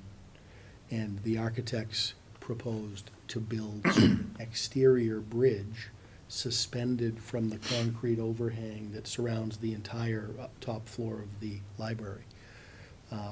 We agree that we don't necessarily want to, we really don't want to burn an additional couple of months going back to achieve zoning relief for that if it is required. So the architects are designing both an interior and an exterior solution to that issue. I had earlier discussed the possibility, based on an earlier design, that we may need a little bit more change in the relief of buffering and screening, which we had previously obtained extensive relief. I believe that with this smaller design, that's not going to be a consideration. So the long story short is we are designing around it, we are designing alternatives, and there may be, we already have essentially where the bridge would be, there's already a projection, it's the rear stairway of the library, that essentially projects further and projects where the bridge would be. So there's an argument that since we already have a structure in that side yard, we may not need zoning relief. I haven't had a chance to review that with Bill Casbar. But I understand, we don't want more delay. We certainly don't want more cost. And I think there are ways to work around that. There's two other concerns I have, and these are much more of a concern, frankly, than that. That's sort of a technical detail I think that could be worked out. The building committee has amassed a phenomenal record in Foxborough for building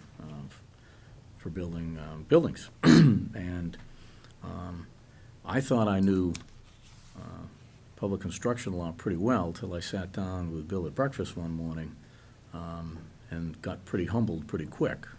I'm amazed at how much knowledge Bill and the building committee has of public construction law in Massachusetts.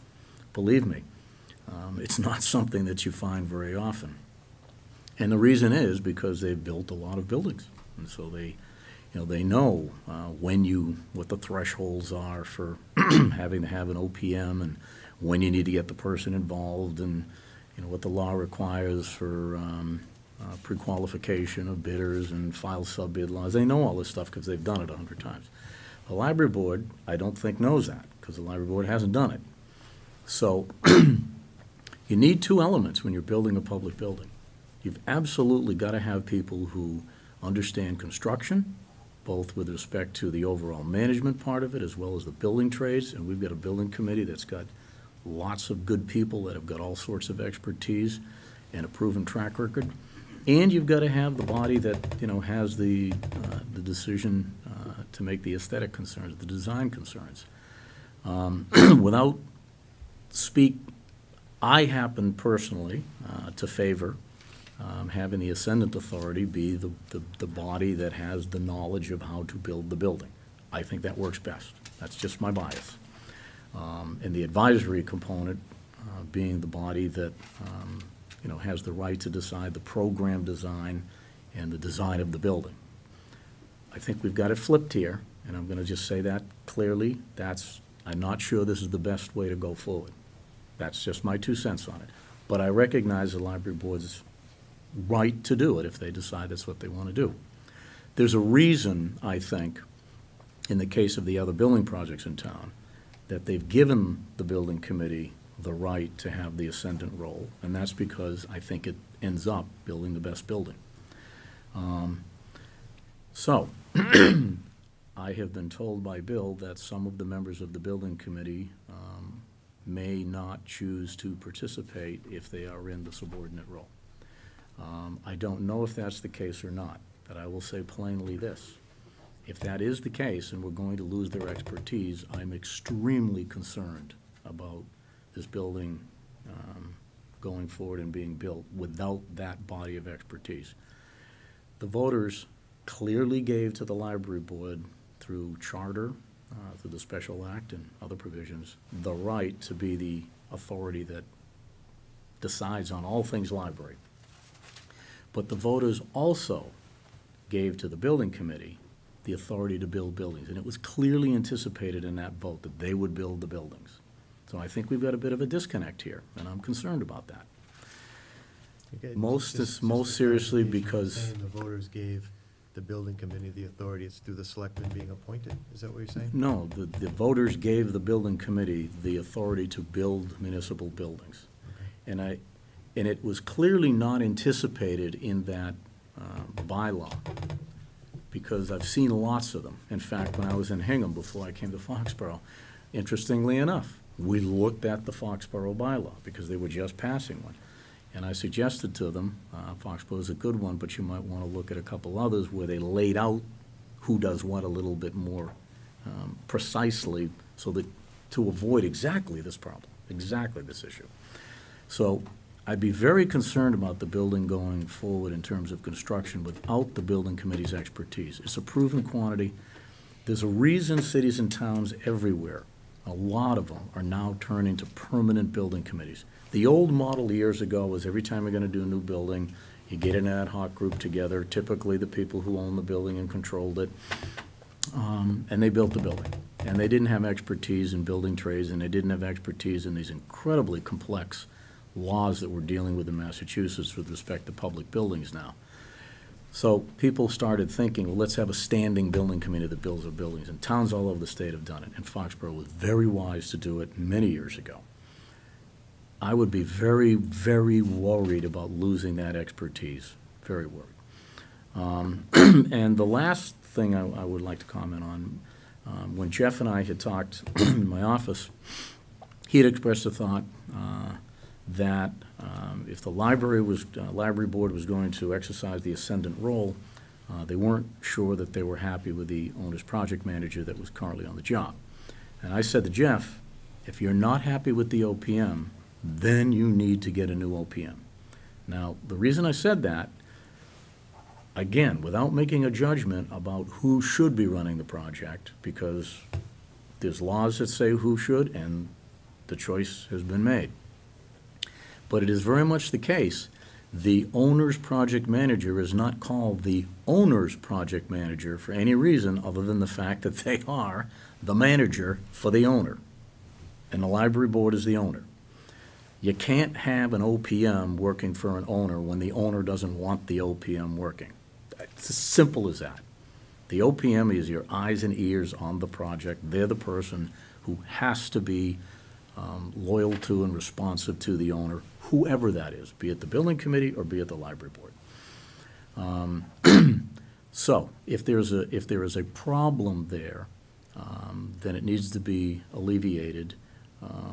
And if there is a problem there, I've said to Jeff, I think the town manager needs to be involved in that, because the town manager is the awarding authority for that contract.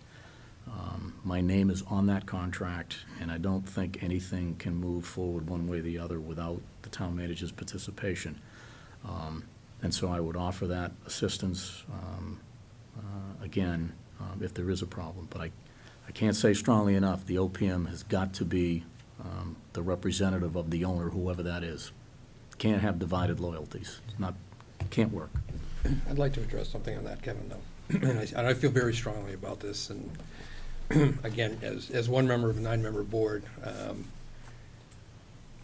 we have worked obviously with different OPMs on different projects. The criteria we had on this project was because of the concerns with the project itself. The site has a lot of challenges. As you all know, it's very small, very little room for staging. And so to have somebody who had a very tight level of controls on a project, we thought was very important.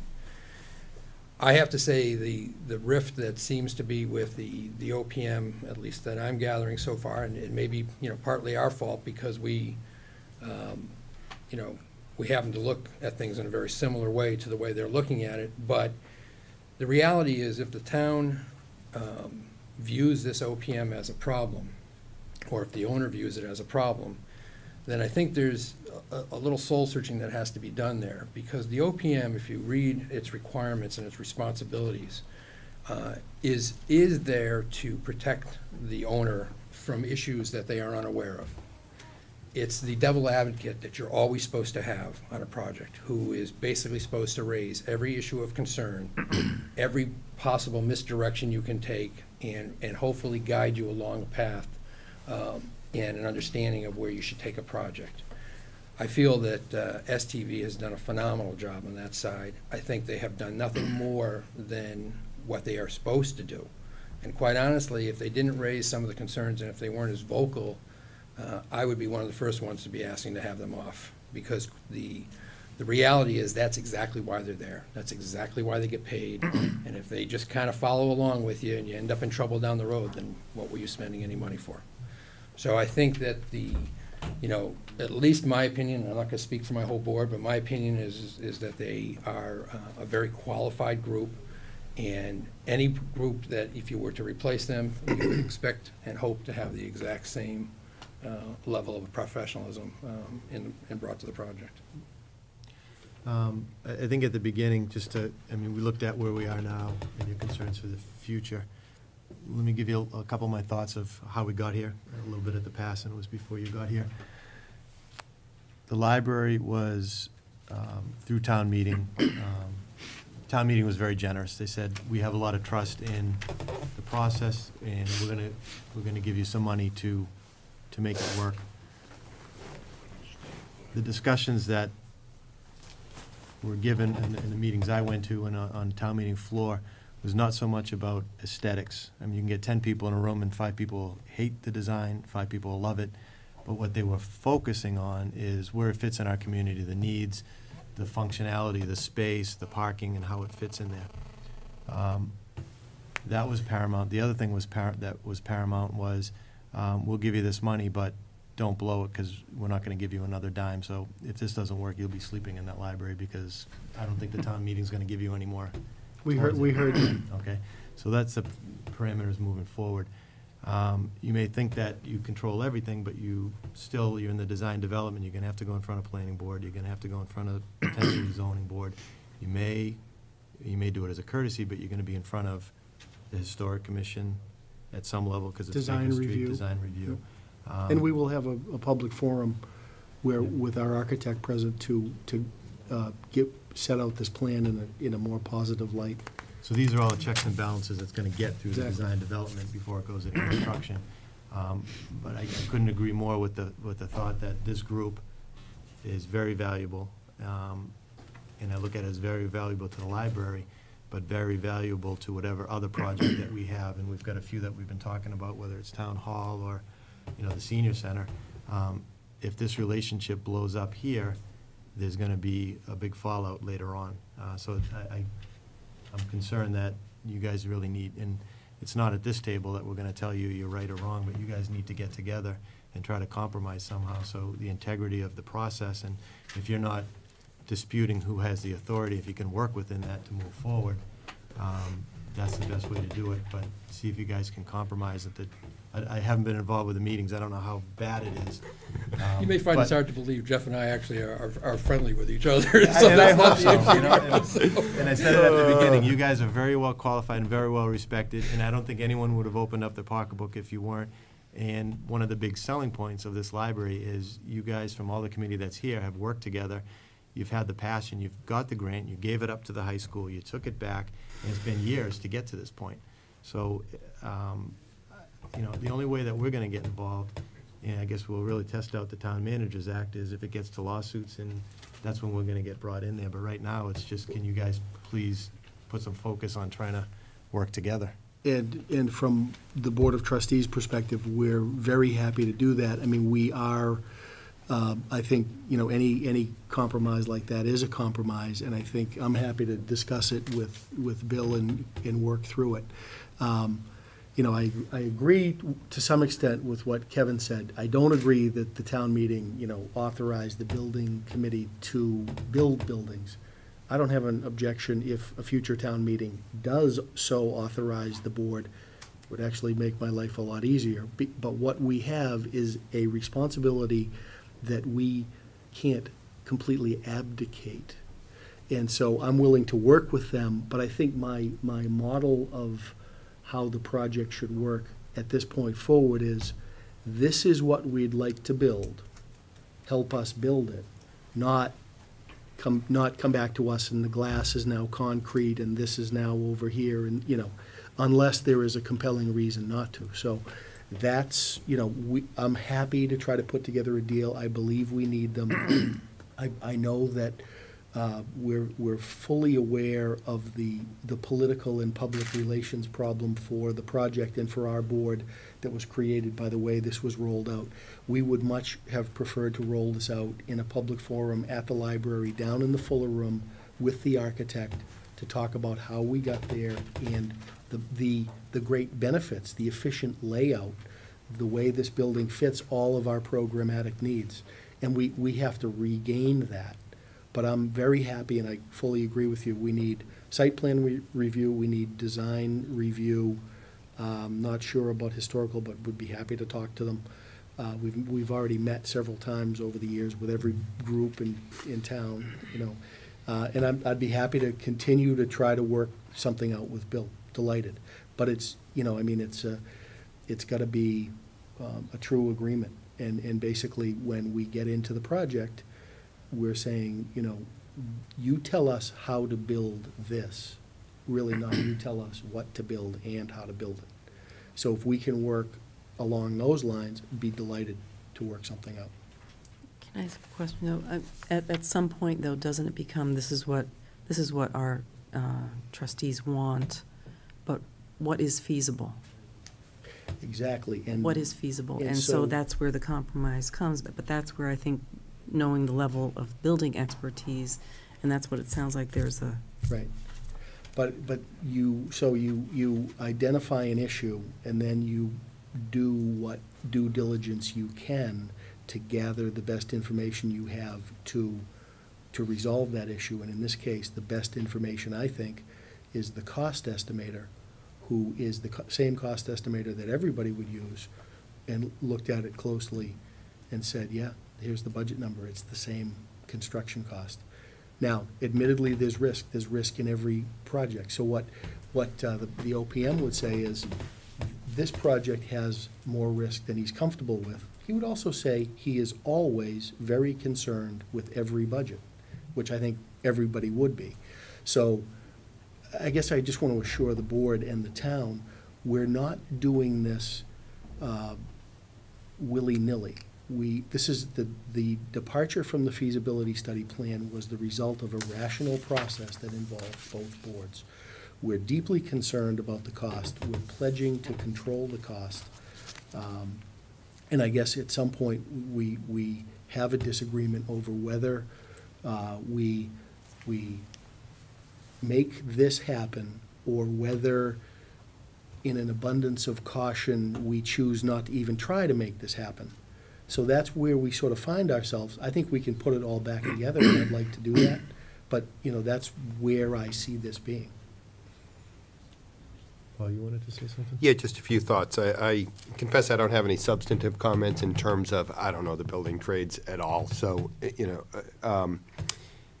I do think that, we have people of goodwill, very smart people here, and it's in the best interests of everyone to work together, which I'm sure you guys will try. I guess my question is, do we see a pathway that, you can come to agreement and make sure you bring your committee, Bill? Or do you think we're, at an impasse altogether? No, I don't think we're at an impasse altogether. I think the the building committee had a couple of concerns. Transparency was one of them, and obviously we've aired that at this point. So Right. the town has full knowledge of where we stand and what the issues are. The second thing is, when you get into any of these building projects, and we've said this since from day one, you know, what happens very soon now, once the design documents start to move, is that what I'll call simple questions that you can develop over a period of a month or 2 months and resolve, now become answers that have to be resolved instantaneously. And without having a focal point that basically can make those decisions and can move the project along, you end up with delays, and delays are money again. The one thing that the building committee has been very effective on is the ability to deal with the architects and the OPMs and the general contractors to resolve those issues and not have to run back to the owner on every single one of those moves as it happens. And quite honestly, you know, God bless you, but it happens fast. And it's not something, as volunteer boards, we put in a lot of time to try to resolve it and try to stay on top of it, and it's still, you know, a very daunting task. So my biggest concern, to be honest with you, from this point forward, if this is the design that we're gonna move forward and everybody is comfortable as they're going to be with it, you know, the cost aside, and again, I can't tell you until the general contractor comes in with a bid. I have a feeling that we're leaving money on the table because of the design. That could be better used later on. But the other side of it is having, you know, them in the leadership role means that they're gonna have to make those decisions. Because. Well, I would say that we're not seeking to be in the leadership role on all decisions, and we discussed this from the beginning. When we get into, say, the interior of the building, I think the agreement, the working agreement, that, as I've always seen it, is that the library would control, I guess, the interior aesthetics. And we also believe we control the exterior aesthetics, but here we are. But the programmatic issues, the things that would affect our library grant, the things that would affect library function, I think would fall to the library. And nuts and bolts, construction means and methods would fall to the municipal building committee. Our director is among our appointed members, you know, to the, assuming the structure stays in place. We have ex officio members on the permanent municipal building committee, which is the custom and practice. He will be on site every day. So we don't intend to cause any delay. We don't intend to add bells and whistles. We don't intend to do frivolous and crazy things. And we don't intend to delay, you know, good decision-making. And I think we can work on that. So I guess really what I'm driving at for tonight, I know we're not, well, I assume we're not going to get Big group hug in the middle. group hug tonight or, you know, absolute resolution tonight, but I mean, I really want a new library or refurbished or whatever it's called. And you know, I see it becoming a little bit unhinged, especially if the municipal building committee walks away, or at least part of them. And I'm just trying to focus on, like, when I go to bed tonight, well, you know, do I know whether or not the municipal building committee is still on board and that everyone's going to be, you know, at least pulling in the same general direction? Or do you, I think if nothing changes, are you guys walking away? No, I think the board will do whatever the town wants us to do. I'm not sure what influence we will have over the end result of the project, and that's, you know, quite honestly, something that concerns me. And it's, you know, again, I can only say that, you know, to the points that have been made, our track record, there isn't a single end user group that I know of that doesn't like what we've done for them. So, Right. So let me just state what I think is true, is that, like, with a, you know, kind of a lukewarm comment like that, and that's not derogatory in what you said, but it wasn't an emphatic, you know, this is going to go great, is that, you know, just, you know, really, I thought that's it was. kind of what I heard, is that, you know, I guess my concern is, and I think you were kind of indicating this too, Jim, is that there's going to be a lot of roadblocks, and I'm like, this is a shame, and I really, I guess it's just wishful thinking that I heard, you know, was hoping to hear more. Here's the pathway of how I think, you know, there can be a more full-throated, you know, yes, we can. Well, I think we can put it back together with that committee, and we will be rolling out a great renovated and expanded library. And I think that when we open it up and get in there and people really start to use it, we'll forget about all of this. We have never, made any change in our course to get this thing open. Right now, we are in a little bit of a delay, but our architect has committed to try to restore the schedule, so we can get back on track time-wise. And, maybe Bill and I have to hammer out some deals, but I'm willing to work on it. I've always said, even when, Kevin and I had a meeting, we need them, we want them. I think I even said, no, Yes. we're not gonna fire the OPM today. So, so we want to adopt the team approach. We don't wanna, sail into the wind. But there are corners and edges that we need to get into our agreement. I think we can do that.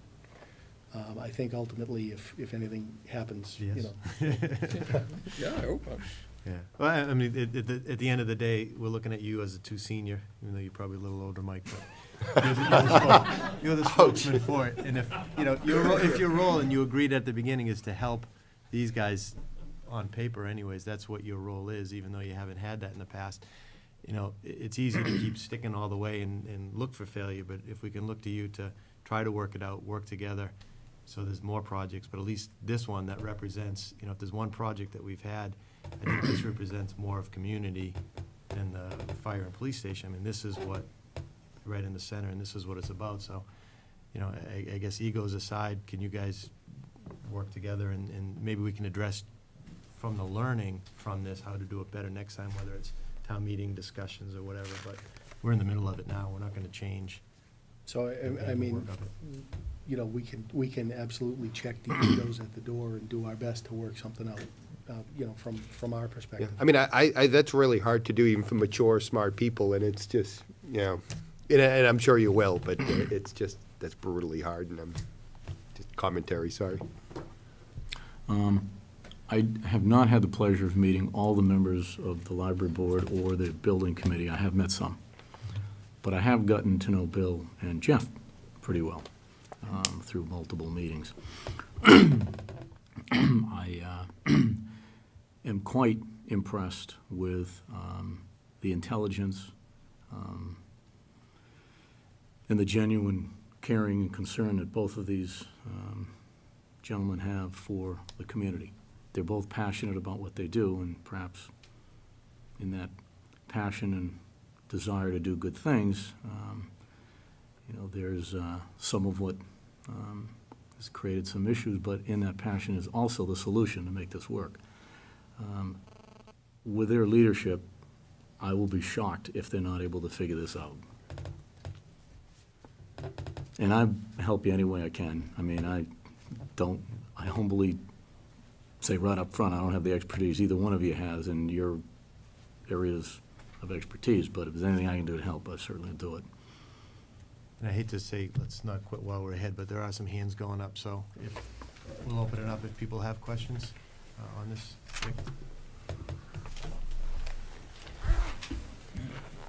Just very quickly, I agree with everything that's been said. Now, having said that, there may be some questions. Bill and I have had some disagreements over the years, but I agree with Bill 100% tonight. And I'll shake his hands afterwards if he will, along with Kevin. No, but the issue is, I think we need to go back a little in terms of how the building committee got to be what it is. I've worked with most of these guys over the years. There's two other former chairmen still in town that you can contact and see how they structured the committee and how the committee was structured with the town. That's Alex Spear and Ken Elovitz. There's Mike Capron, whose office was in the corner for, 30 years as the secretary of the committee. The point is, the word assist is not in the bylaw. The word assist appears in the annual report put together by the building committee at the last paragraph, that they assist the town organizations and what have you. This committee was set up on the basis of what Kevin indicated. The old building committees, we did the Burl, the Taylor, the the Lewis, with separate committees. They all had their problems in terms of completing a job within budget and the extras and the things that occurred. The original building had the word planning in it. Ed Fox was harsh as can be at town meeting. It had the word planning in it. Your bylaw originally had the word planning in it. If you want to look at it, it's Article 40 in the 67 annual town meeting. They put the word planning in there on purpose.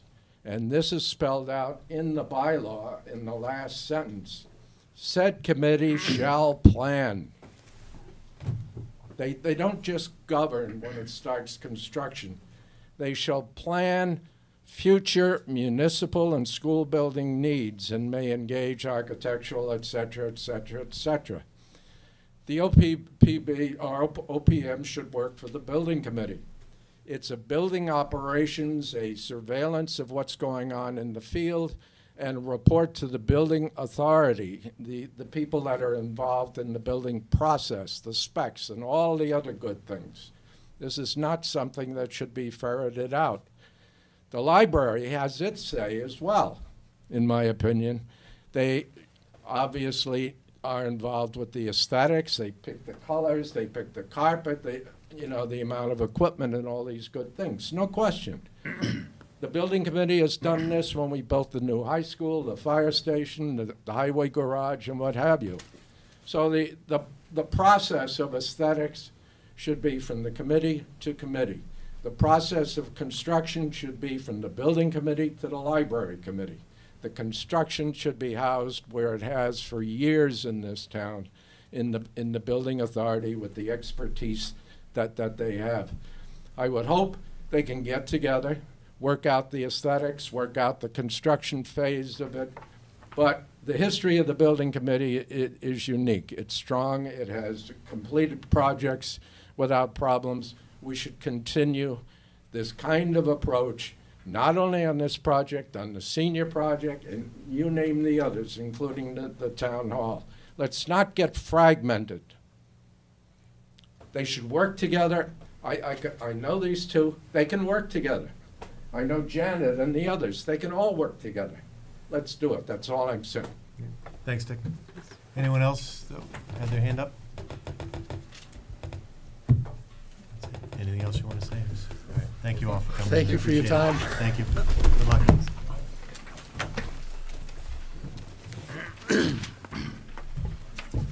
Nice analysis. It's been a long time.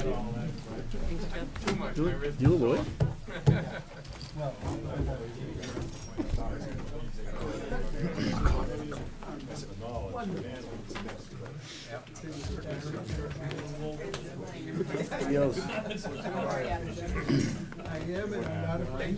He's a funny guy.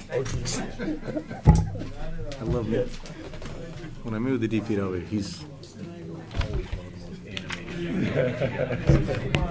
I like that. he's got a lot of common sense.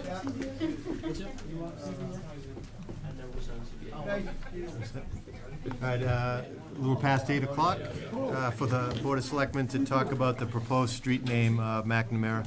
And I think Jack Arthurlet is here.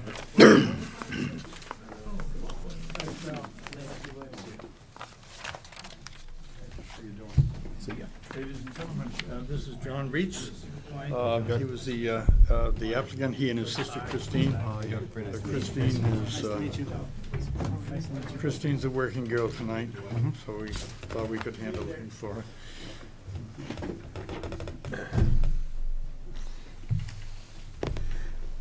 Okay, there was a little bit of a history because there was an application. Our initial response was, well, let's see what the Historic Commission has to say. So you're back. You want to, I guess you start from where you feel comfortable? Just essentially, you have on the record the fact that John and Christine did make the original request, and it was then referred. I was asked to review it from the perspective of the Historical Commission with respect to precedent and past policy. For naming a street. Right, and you want to mention what we went through when? Sure. Our original intention was to name the street name after Michael McNamara, which was a family member. Once we went and visited Mr. Othelette, he informed us of a lot more of the history of the family member. Can you use the, a little bit better, because they're struggling to hear it? Name for the record, or did we get that? Did we I do think that? you Oh, I'm introduced- sorry, excuse me. All set? Yeah. No Sorry. problem. That's okay. So once we had our meeting with Mr. Othelette, and he informed us of other McNamaras that were prominent in the towns as far as the police chief, the fire department, and the church and things like that. We basically, my sister and I, we went back and kind of second-guessed the naming of actual Michael McNamara for the name of the street as opposed to the family name of McNamara. We thought that would help recognize, after talking with him, would recognize the contributions of all the McNamaras that are very prominent. It was certainly very, very considerable over the years, and still is. Very. So, in their discussion, they had actually, prior to making this request, had stepped back and thought about the broader name. So, we had the agreement on that. So what I did was, as I mentioned, I had already had McNamara penciled in for the next round of names that would come up, who knows when, 2 or 3 years down the road. So the Historical Commission voted at its meeting last Monday night unanimously to ask you to accept the name McNamara now, just so that we could close this out and they could move forward and know that the name is secure, and whatever their plans may develop for the subdivision, it would include that street name, it would be available. But it's been a lot of fun getting to know John and Christine, and to help them open up some new avenues of family research, and And there was quite a bit of research you did. right, but Great story. as I cautioned Christine, it's addictive, but we're going to get her involved in it. But they've been a joy to work with, and they're very, very enthusiastic about doing this, so we would ask the board's blessing on that. So you're happy with that recommendation? Very. And it looks like there's other generations of McNamara that will Absolutely. be happy with it as well. Absolutely. So just to be clear, so we're saying McNamara Country, is that, do I have? Oh, no, that was just a term. Okay. I mean, there was so many McNamaras in that neighborhood, I said it could well have been called McNamara Country. Oh, I'm sorry, I was confused, I'm like, well, wait a minute, what, huh? They Okay. came all the way down High Street and onto Walnut Street. I thought literally we're gonna have to call No. McNamara Country, not all of Foxborough, but Right. little So section. rather than Michael McNamara Street, it could be McNamara Just Street or McNamara McNamara. Street or Lane or whatever Okay. evolves, but just a single McNamara. So I'd make a motion that we approve the name McNamara for the next designated, is it, Well, just approve it for. to approve it, Their proposed subdivision when it comes forward. the subdivision in question. Because usually when we do the family names, we try to recommend them for a specific neighborhood. And this one would have clearly been recommended for the High Street area. And just so appropriate that all of a sudden now we have somebody who really wants to do it. So it would fall right into place. So it just gives them the clear knowledge now they can move ahead with it. Okay, so again, I'd make the motion that we put the name McNamara on the list for would-be roads in the subdivision in question. Second. Any more discussion? I'd just say, this is unbelievable. I was reading through this, and I'm like, I would love to have someone do this for my family. So, wow, most impressive. You'd have to Really? die first. I don't want to do that. And I might be afraid to find some stuff out. So, I'd ask you to kindly edit it. So, anyway, awesome. All right, all those in favor? Aye.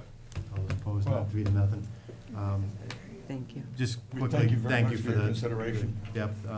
Yes. Just on a side note, I spent the last 7 days, I was telling Jack today, in Superior Court on jury duty over in Dedham, and they invited us to across the street from Superior Court was the district, the registry. And in the basement, there was a nice photograph and a story of Foxborough, the common, that Jack did. And it was just nice to see your work. Pretty much, you have your fingerprints in a lot of places. Well, just having the privilege to represent the town in many ways, if you notice, most of the towns selected a building as their photo to be typically representing the town. We took a much different approach, because I think the one thing we have to celebrate most of all is a sense of community that makes this community so unique. So we had this grand celebration on the Common back in the trolley car days, you remember? Yeah, I remember. You gave us the pictures, yeah. And it is that one spot where we have prayed together, we have recognized our veterans, we have come there for all our town celebrations, and it just seems such a natural way for us to say, look at us, this is who we are. And, Yeah, it was nice to see it with all the John Quincy Adams of the world up there. I'm sorry you had jury duty, but. And hey, Jack, I have one more reference for you for James Fox in a novel my wife is reading, New York something or other. I haven't paid too close attention, but whenever I see James Fox, I think to send the reference to you. Although this one's just a novel, so Alrighty. I'll save the nonfiction ones for you. Very good. So we thank you for your consideration. Thanks for Thank your you, work. Margaret. Thank you for your time. Thank you very much, appreciate it. All right, seems to have lost my agenda. We've got, Heydecker came in. That's it, so we've got a few more action items. Bill Caspera has given us one-year appointments to the signed bylaw review committee. Terms expired March 8th of 2012. And there's 3 names on the bylaw list. Bill Caspera, Lee Estabrook, and John Rhodes. You want to come up, Bill?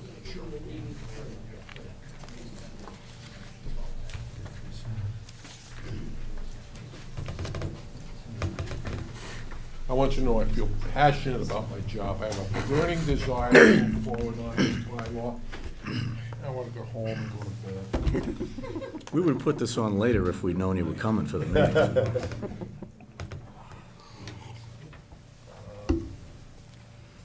In my memo, I stated that we really haven't reviewed our general bylaw signage.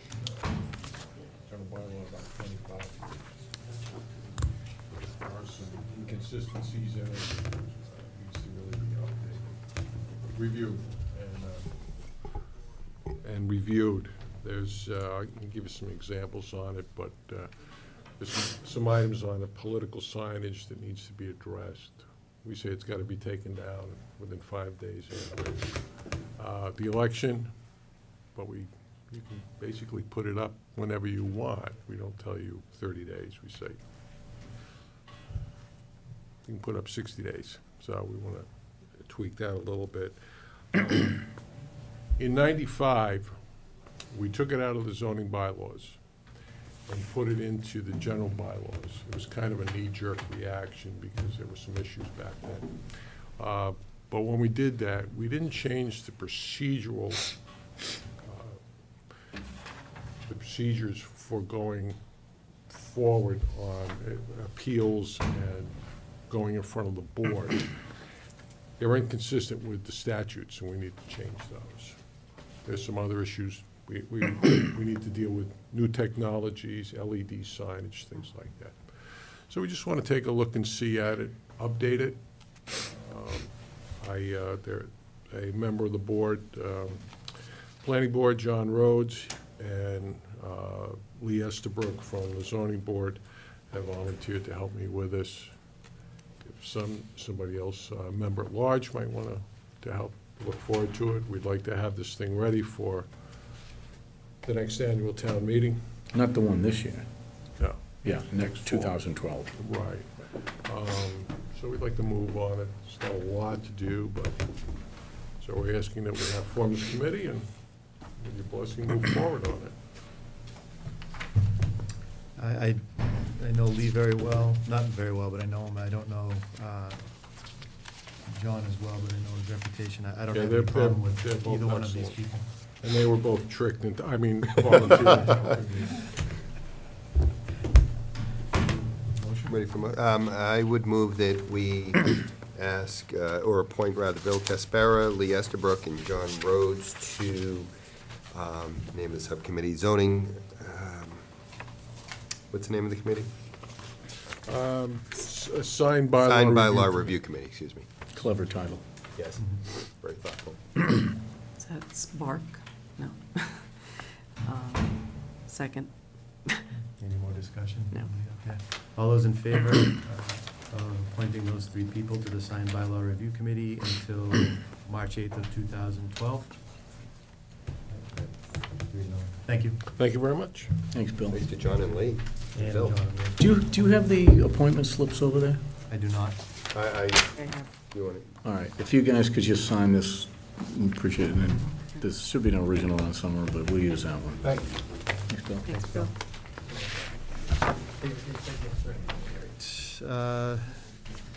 We've got a request from Jim Foley for the Foxborough High School Track and Field Booster Club.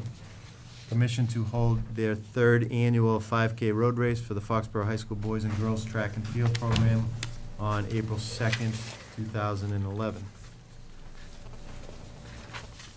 This was a letter submitted to the board describing that with the public event application with the track route on it.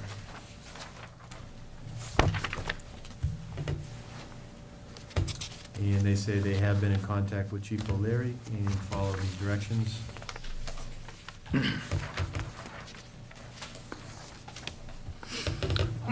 If it meets for the board's approval to approve it, my recommendation would be to approve it, subject to the approval of the chief and the superintendent. That way, it's a condition of your approval. I'd make a motion, we approve the request subject to the approval of the chief of police and the superintendent of schools. Second. Any more discussion? All those in favor? Aye. Nothing. Thank you, Mr. Foley. Booster Club. And that's it for the action items. Wanted to just mention briefly, last night we had the special town meeting. I wanted to say thank you to Kevin and Randy and the advisory committee and the Board of Selectmen staff for all the hard work that you guys did. Oh. There's a lot of articles, a lot of discussions, a lot of meetings. A little disappointed that there was only 100 people at the end of the night for a town of 16+ thousand. Almost 17,000, we're just a Yeah. tick shy now. Yeah. Hoping we do better in May, because it's a little concerning when nobody shows up for a small number show up out of the large number that we have. But thank you for all the work. I will There's a lot of pass work that you do. along to the staff. You know, they always enjoy the fact that you guys notice that hard work. And that, believe me, they really appreciate when you notice that. Thanks.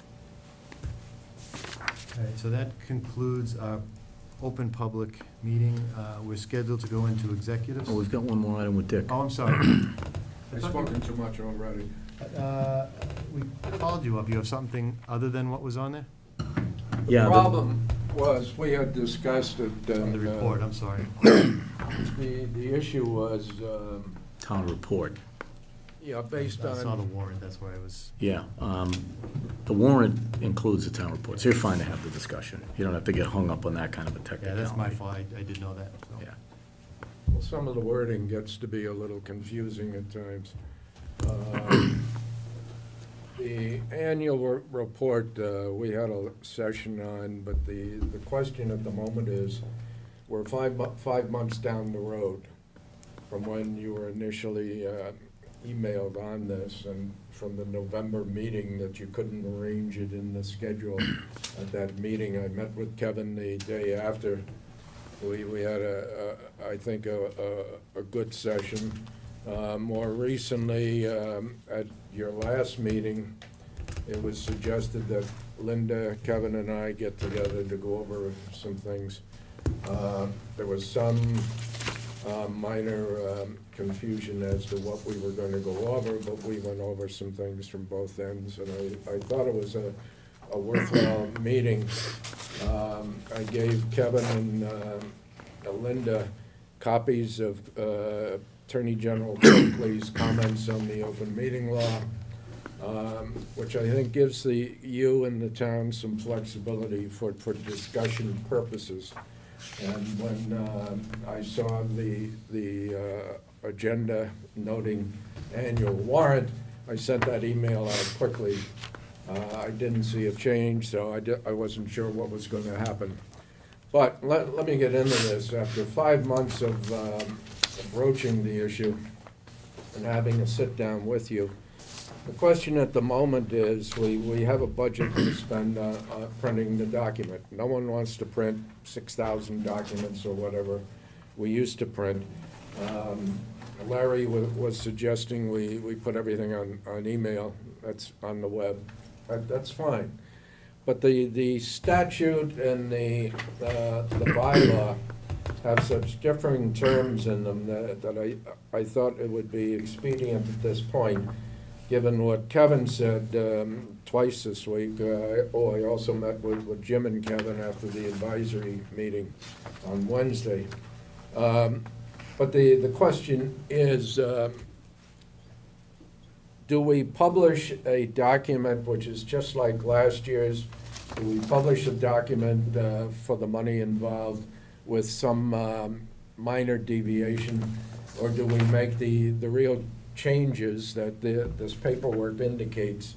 Variably, I will admit, but it indicates some other efforts need to be taken in certain areas of the document to make it conform to statute and bylaw. So the question at the moment is, Kevin indicated it's going to the printer, it's at the printer, it's being printed. I don't know where it is now. My thought was, if we're in this stage, can we just run a copy out here, send it to the state to meet the statute requirement for that one copy, work on the book, get it up to the standards that the state and our bylaw indicate, and get it done once and for all, rather than spend money on it now and go over this sort of spasmodically over the next year and accomplish very little. So my thought was, do we need to get into this item by item? I gave Sandra copies of this. I don't know if she distributed it, but basically the most obvious thing that's missing is the jury list. It's supposed to be published. It isn't.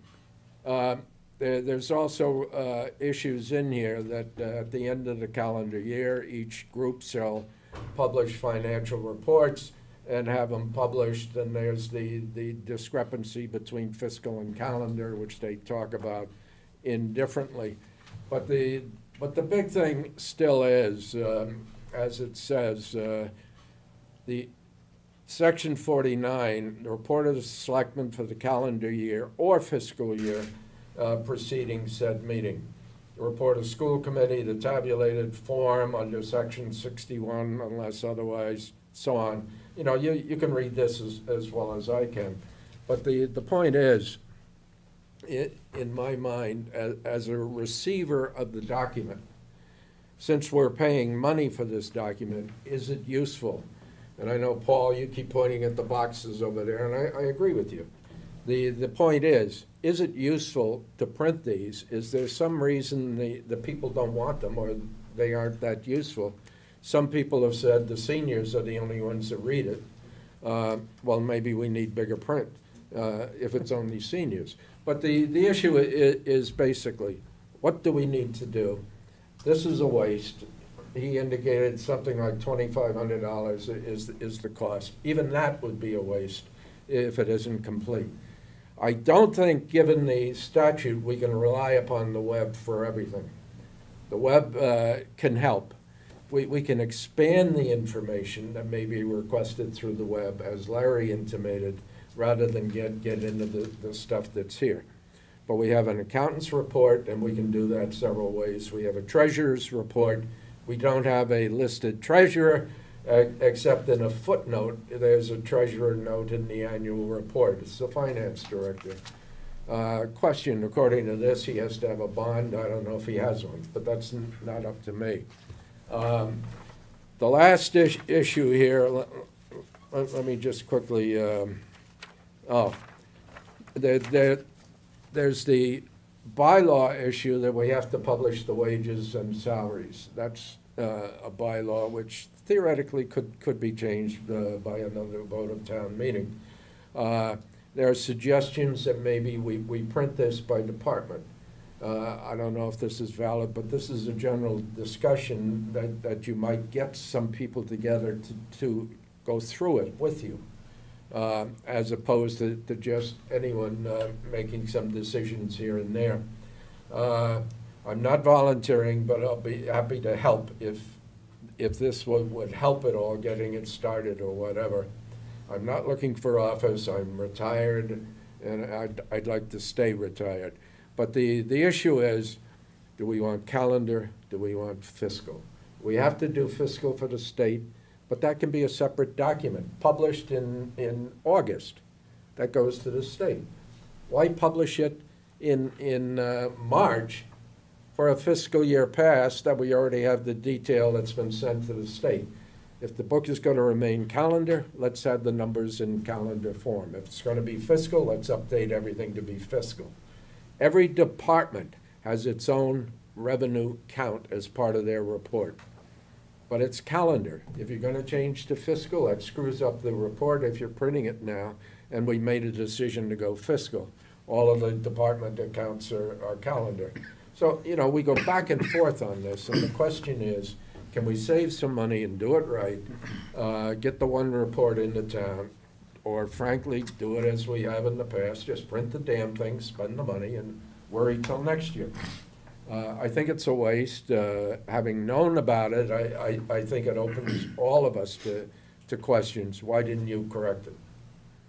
And, you know, Kevin's heard this a lot from me lately. Why don't we correct this or correct that or correct that?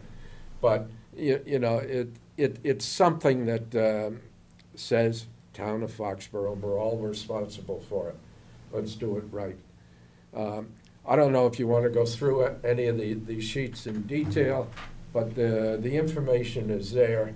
You will read August, you will read you know, the fiscal and calendar issues. Some of it is totally ridiculous, but I think let's do it right. That's all I'm saying. And how soon can we get it right? And my suggestion was for this meeting, let's print the one copy on the copier, get it into town, and do it right. Maybe preview it on the web. Let the people see it and let them comment. Yes, we want this, we don't want this, get rid of this, or do other things with it. But can't we?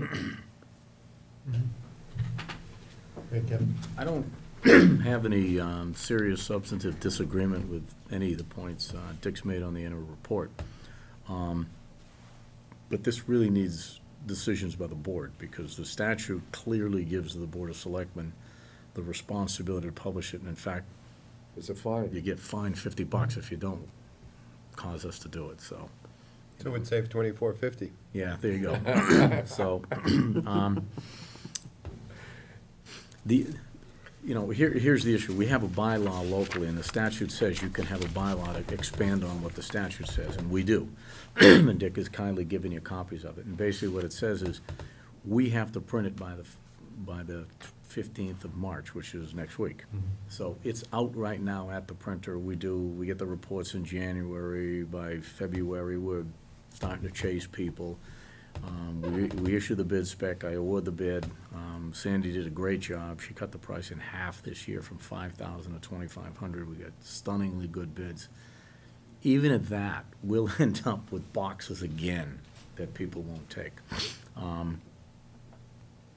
Statute allows you to take the town report with all the components that legally have to be in it, literally, put it in a 3-ring binder, ship it into the state, and you've met the statutory requirement, and you don't have to do anything more. It really becomes a policy decision. And then, by the way, we can take all that stuff and we can put it on the web, and we can say town report, and there it is for those who want to download all or part of it. May I and print interrupt? it on their own printer. Just a moment. Right in front of you is that first sentence. Shall at the expense of the town print the annual report for the use of the inhabitants. You shall print, you shall not put on the web. Well, there's a question there whether you can print one and send it in, or you gotta print more. But the real policy question is, you know, people are only picking up 200 or 300 of these things now. So we print, I think last year we printed 700 or 800, about 300 went out, the rest are sitting there. In a few more weeks, when the new ones come out, we'll keep 10 or so somewhere, and we'll throw the rest away. This year, we dropped it to, I think, 500 copies or something like that. Next year, we'll probably drop it. So, you know, it's up to you guys. It doesn't matter to me. The report that you're producing now is what's been produced by tradition. You know, it's got everything in it has sort of been the tradition. Dick's right, some stuff in it's calendar year, some stuff in it is fiscal year. It's not consistent. It's really a policy decision if you want to do something different with it, or you want to just keep producing the same thing and send it into the state. It's 601F doesn't to us because it's all on a computer. We can shake and bake it any way you want, turn it into something different. The records are kept, financial records are kept on both a fiscal and a calendar year basis, so we could put one set in and the other set in. It's really up to you guys. I would recommend that if there is going to be a decision to change any aspect of it, that you make it by no later than about the middle of May. And the reason being, if you want me to put it, for instance, on a fiscal year basis, I need to tell some departments who currently keep their records on a calendar year basis, start keeping them on a fiscal year basis. So at the end of next year, they could give us fiscal year records as opposed to calendar. I do think fiscal makes some sense because all the financial stuff is fiscal based. It's already being reported that way. Employee wages in the back of the book, which we're not required to report, we do on a calendar year basis.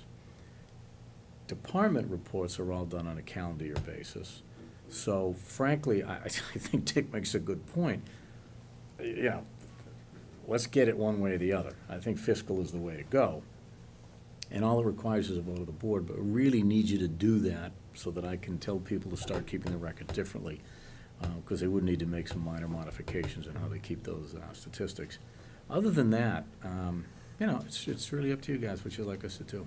There's a couple of other items that I've talked about with Randy and members, either individually or collectively. It's the extent of the detail financial report which is required by the bylaw. The last sentence has a detailed financial report. And the question is, what is meant by detail? We give no detail whatever to compare with what the front of the book shows as the accepted appropriation of the prior year's meeting. So we have the appropriation, and nowhere to be seen is the actual expenses of the year previous. And there's no ability of anyone, unless they can impress upon Randy with whatever favor I got, because I know Kevin and the rest of you, that he was able to print this stuff out for me. Would Joe Blow living on Clark Street come in and ask for it? Would he get it? And the question, I don't know. Or he might say, come back in a week or so, I don't know. But there's no detail in there that a taxpayer who may be interested in getting a copy and following what happens can follow. And I've heard comments from the elderly, the book is useless, it doesn't give us anything. Should it? And then the question is, what should it give you? And I think some of this we need. I think Randy, well, was thinking, since he publishes the appropriation in the front as an action of town meeting, and since the warrant gives the expense of that department every year, why not put that number into the annual report showing the expense next to what the appropriation? Yeah, You know, I asked these are Randy little the question, things. he said, sure, you do that, and no problem at all. It would take care of No it, problem. half of the issue, I think.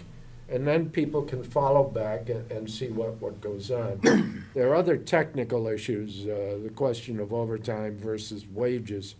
The number that we get from the police, fire, and highway is a combination of salary account and overtime. it's buried under that single number you get under wages. And the question is, should there be a breakout of this? Because many departments have no overtime, and it's a single number. But everyone thinks, oh, the overtime is minor because no one makes any light of it, and it becomes a question. But these are the kinds of issues I feel are important and we need to address, and you should consider in some format getting into this. As I said, I'd be happy to help as I can, but don't get me involved permanently. I'm beyond the pale, so to speak. Some towns, by the way, that I've worked in actually have a town report committee. And it's a standing committee of citizens that, the selectmen appoint.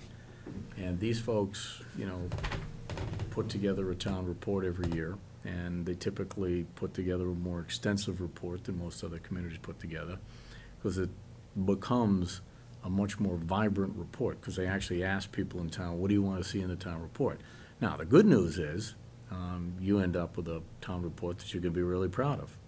The bad news is, it's going to cost you more money than we're currently spending, because typically, when you have a committee and they want to produce something they're proud of, they're going to produce something that's not just the basic boilerplate, which is what we produce. And so, they want to put a little nicer graphics, they want to put some more pages in it. But, that's an option too. MMA has the town report contest every year, and I went to it this year because Dick had brought this issue up, and I was just curious to see what a award-winning town report looked like. Wow. You're not going to believe. The hardcover copy? Oh, yeah. You're not going to believe what some towns produce. Hardcover town reports with fancy graphics on the front and photographs and, multicolored town reports. I mean, yikes, the things are beautiful.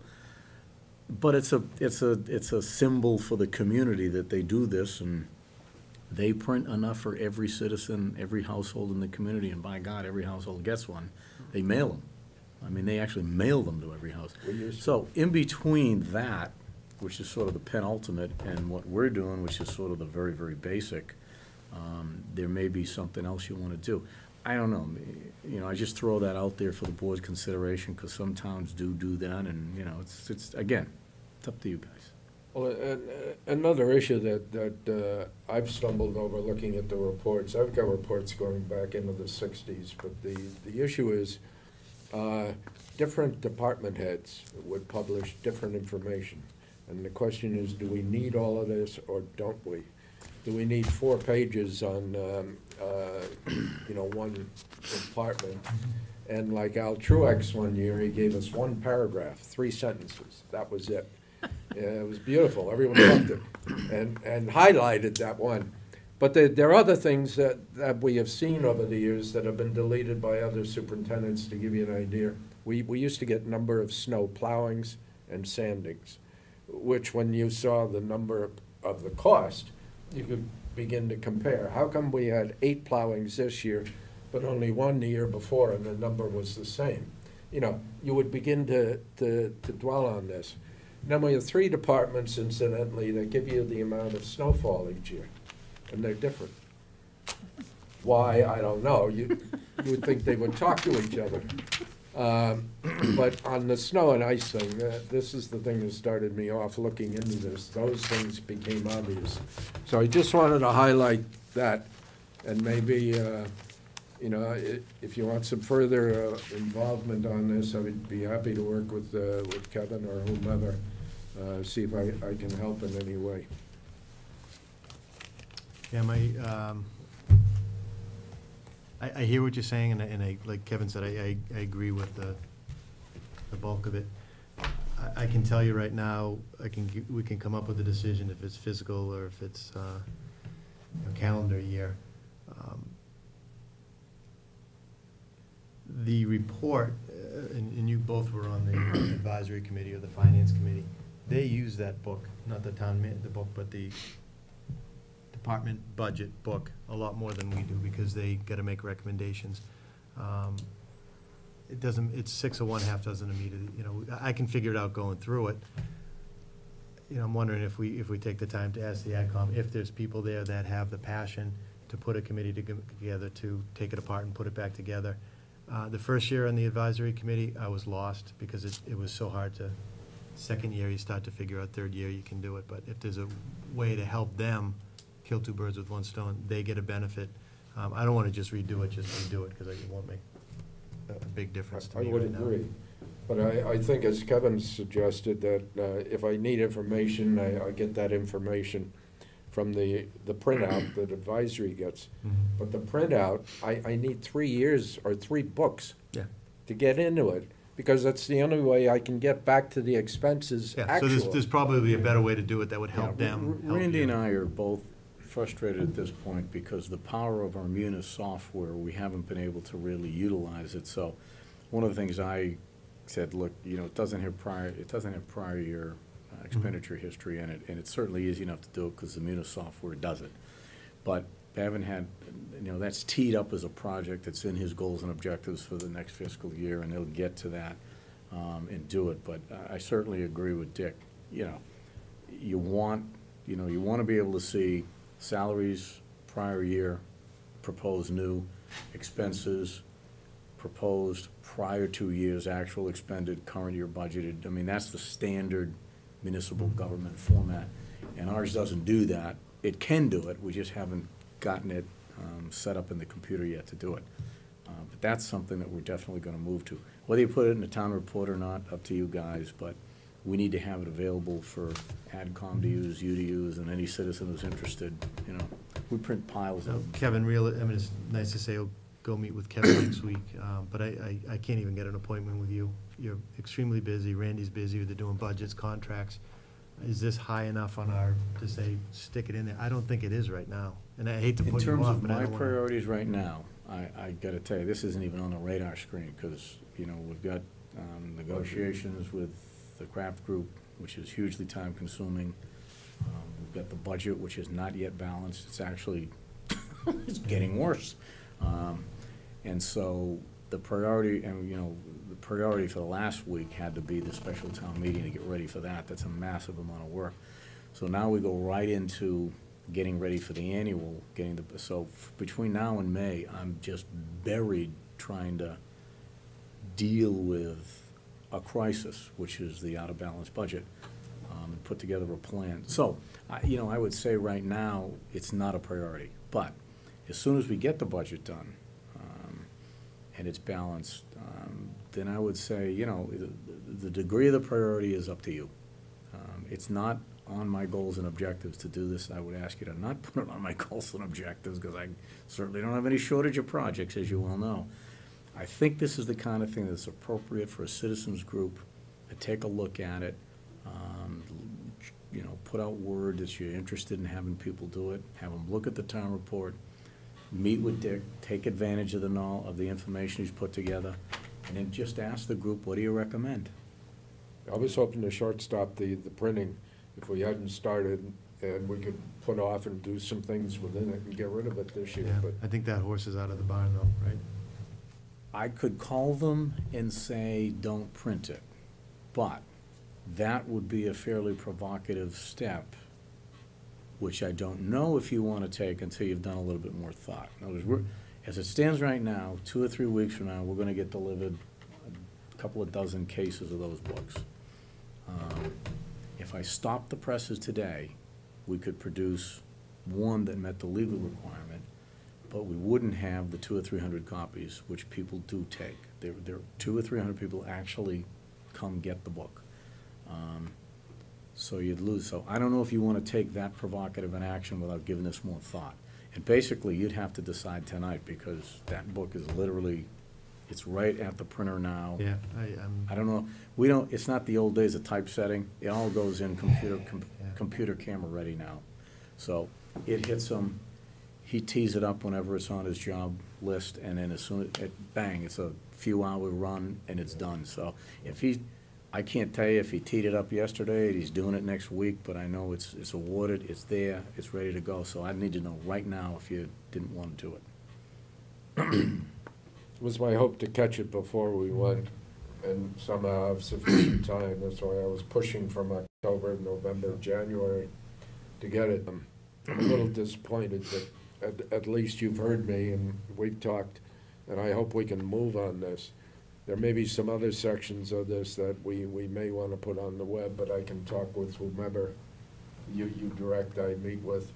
You know, just as one example, there's no history in town of what all the transfers are, or for what. But we transfer millions of dollars a year out of the surplus. There should be a list of these somewhere, you know, so the people know that we're transferring because snow and ice, overtime, police, or whatever. Yeah. So this is just one Yeah, example. and the more I think about it, it is a committee, because whoever does it, the town's gonna be seen through that person's eyes, so it needs to be a broad committee that, I don't want people seeing it through Dick's eyes or my eyes, it's gonna be people that can be committed to do it. And I think if you put out the call for a committee and you don't get any volunteers, that kind of tells you where the community is on it. Nobody's I go interested. back to sleep. On the other that's all. hand, right, well, no, you won't, you just pick a different issue, I know. But on the other hand, if you get 4 or 5 or 6 citizens who come forward and say, yeah, I'd like to work on this, that gives you an indication there's some interest out there, and, you know. Okay. And I think down the senior center is where you're gonna get the most interested people, because I will tell you right now, those 200 or 300 copies that go out, it goes right to those seniors. It's, They're very interested, yeah. Okay. and since I show up there from time to time, they're bugging the hell out of me. May I just give you one other topic, and not for the record, it may be something to think about for yourself. I don't want to upset Paul either, but Yeah. the seniors, Everything for the record, though, Dick. Yeah. you want to close the meeting, I can talk to you afterwards. Oh, we can't do that either. The We seniors, just can't meet and not have it an open meeting. many seniors have brought up the point they cannot get to town meeting. The Van Gogh isn't licensed, it isn't insured, and they have no budget for the driver. I gotta stop you there, because it's not on the agenda, and that's in violation of town meeting laws. But I broke something, so think Open about it. law. Okay. I'll be talking to you about that, because I talked to Dick, I think, I'll get back to you. I think there's a solution. It's the to same this. issue that I think I brought up under Yeah. citizens. Yep, exactly, yep. Okay. Thank you, I Dick, thank you. very much. You do not need, I have the only good news I can bring you tonight, you do not need the executive session. We did that all last night. Oh, in the public in the meeting that we had. The meeting before the town meeting last night, we did all of it. So that would mean motion to adjourn, right? Yes, except I did want to just draw to your attention in the correspondence, there's a bunch of commendation letters from employees, and I just wanted to let you know, I hope you have an opportunity, I know you're busy, but if you get a chance to read them, some of the employees are doing some fantastic work, and I, love to write them letters and tell them, and then CC you guys so you know what they're up to. So if you get a chance, take a look. But it's good story, nice stuff. Just other information, though, it's not in our packet, where is it? It's in your correspondence folder. In the table, okay, very good. Excellent. There's a motion to adjourn, was that seconded? Second? All those in favor? Aye. All right. Great. Thank you all.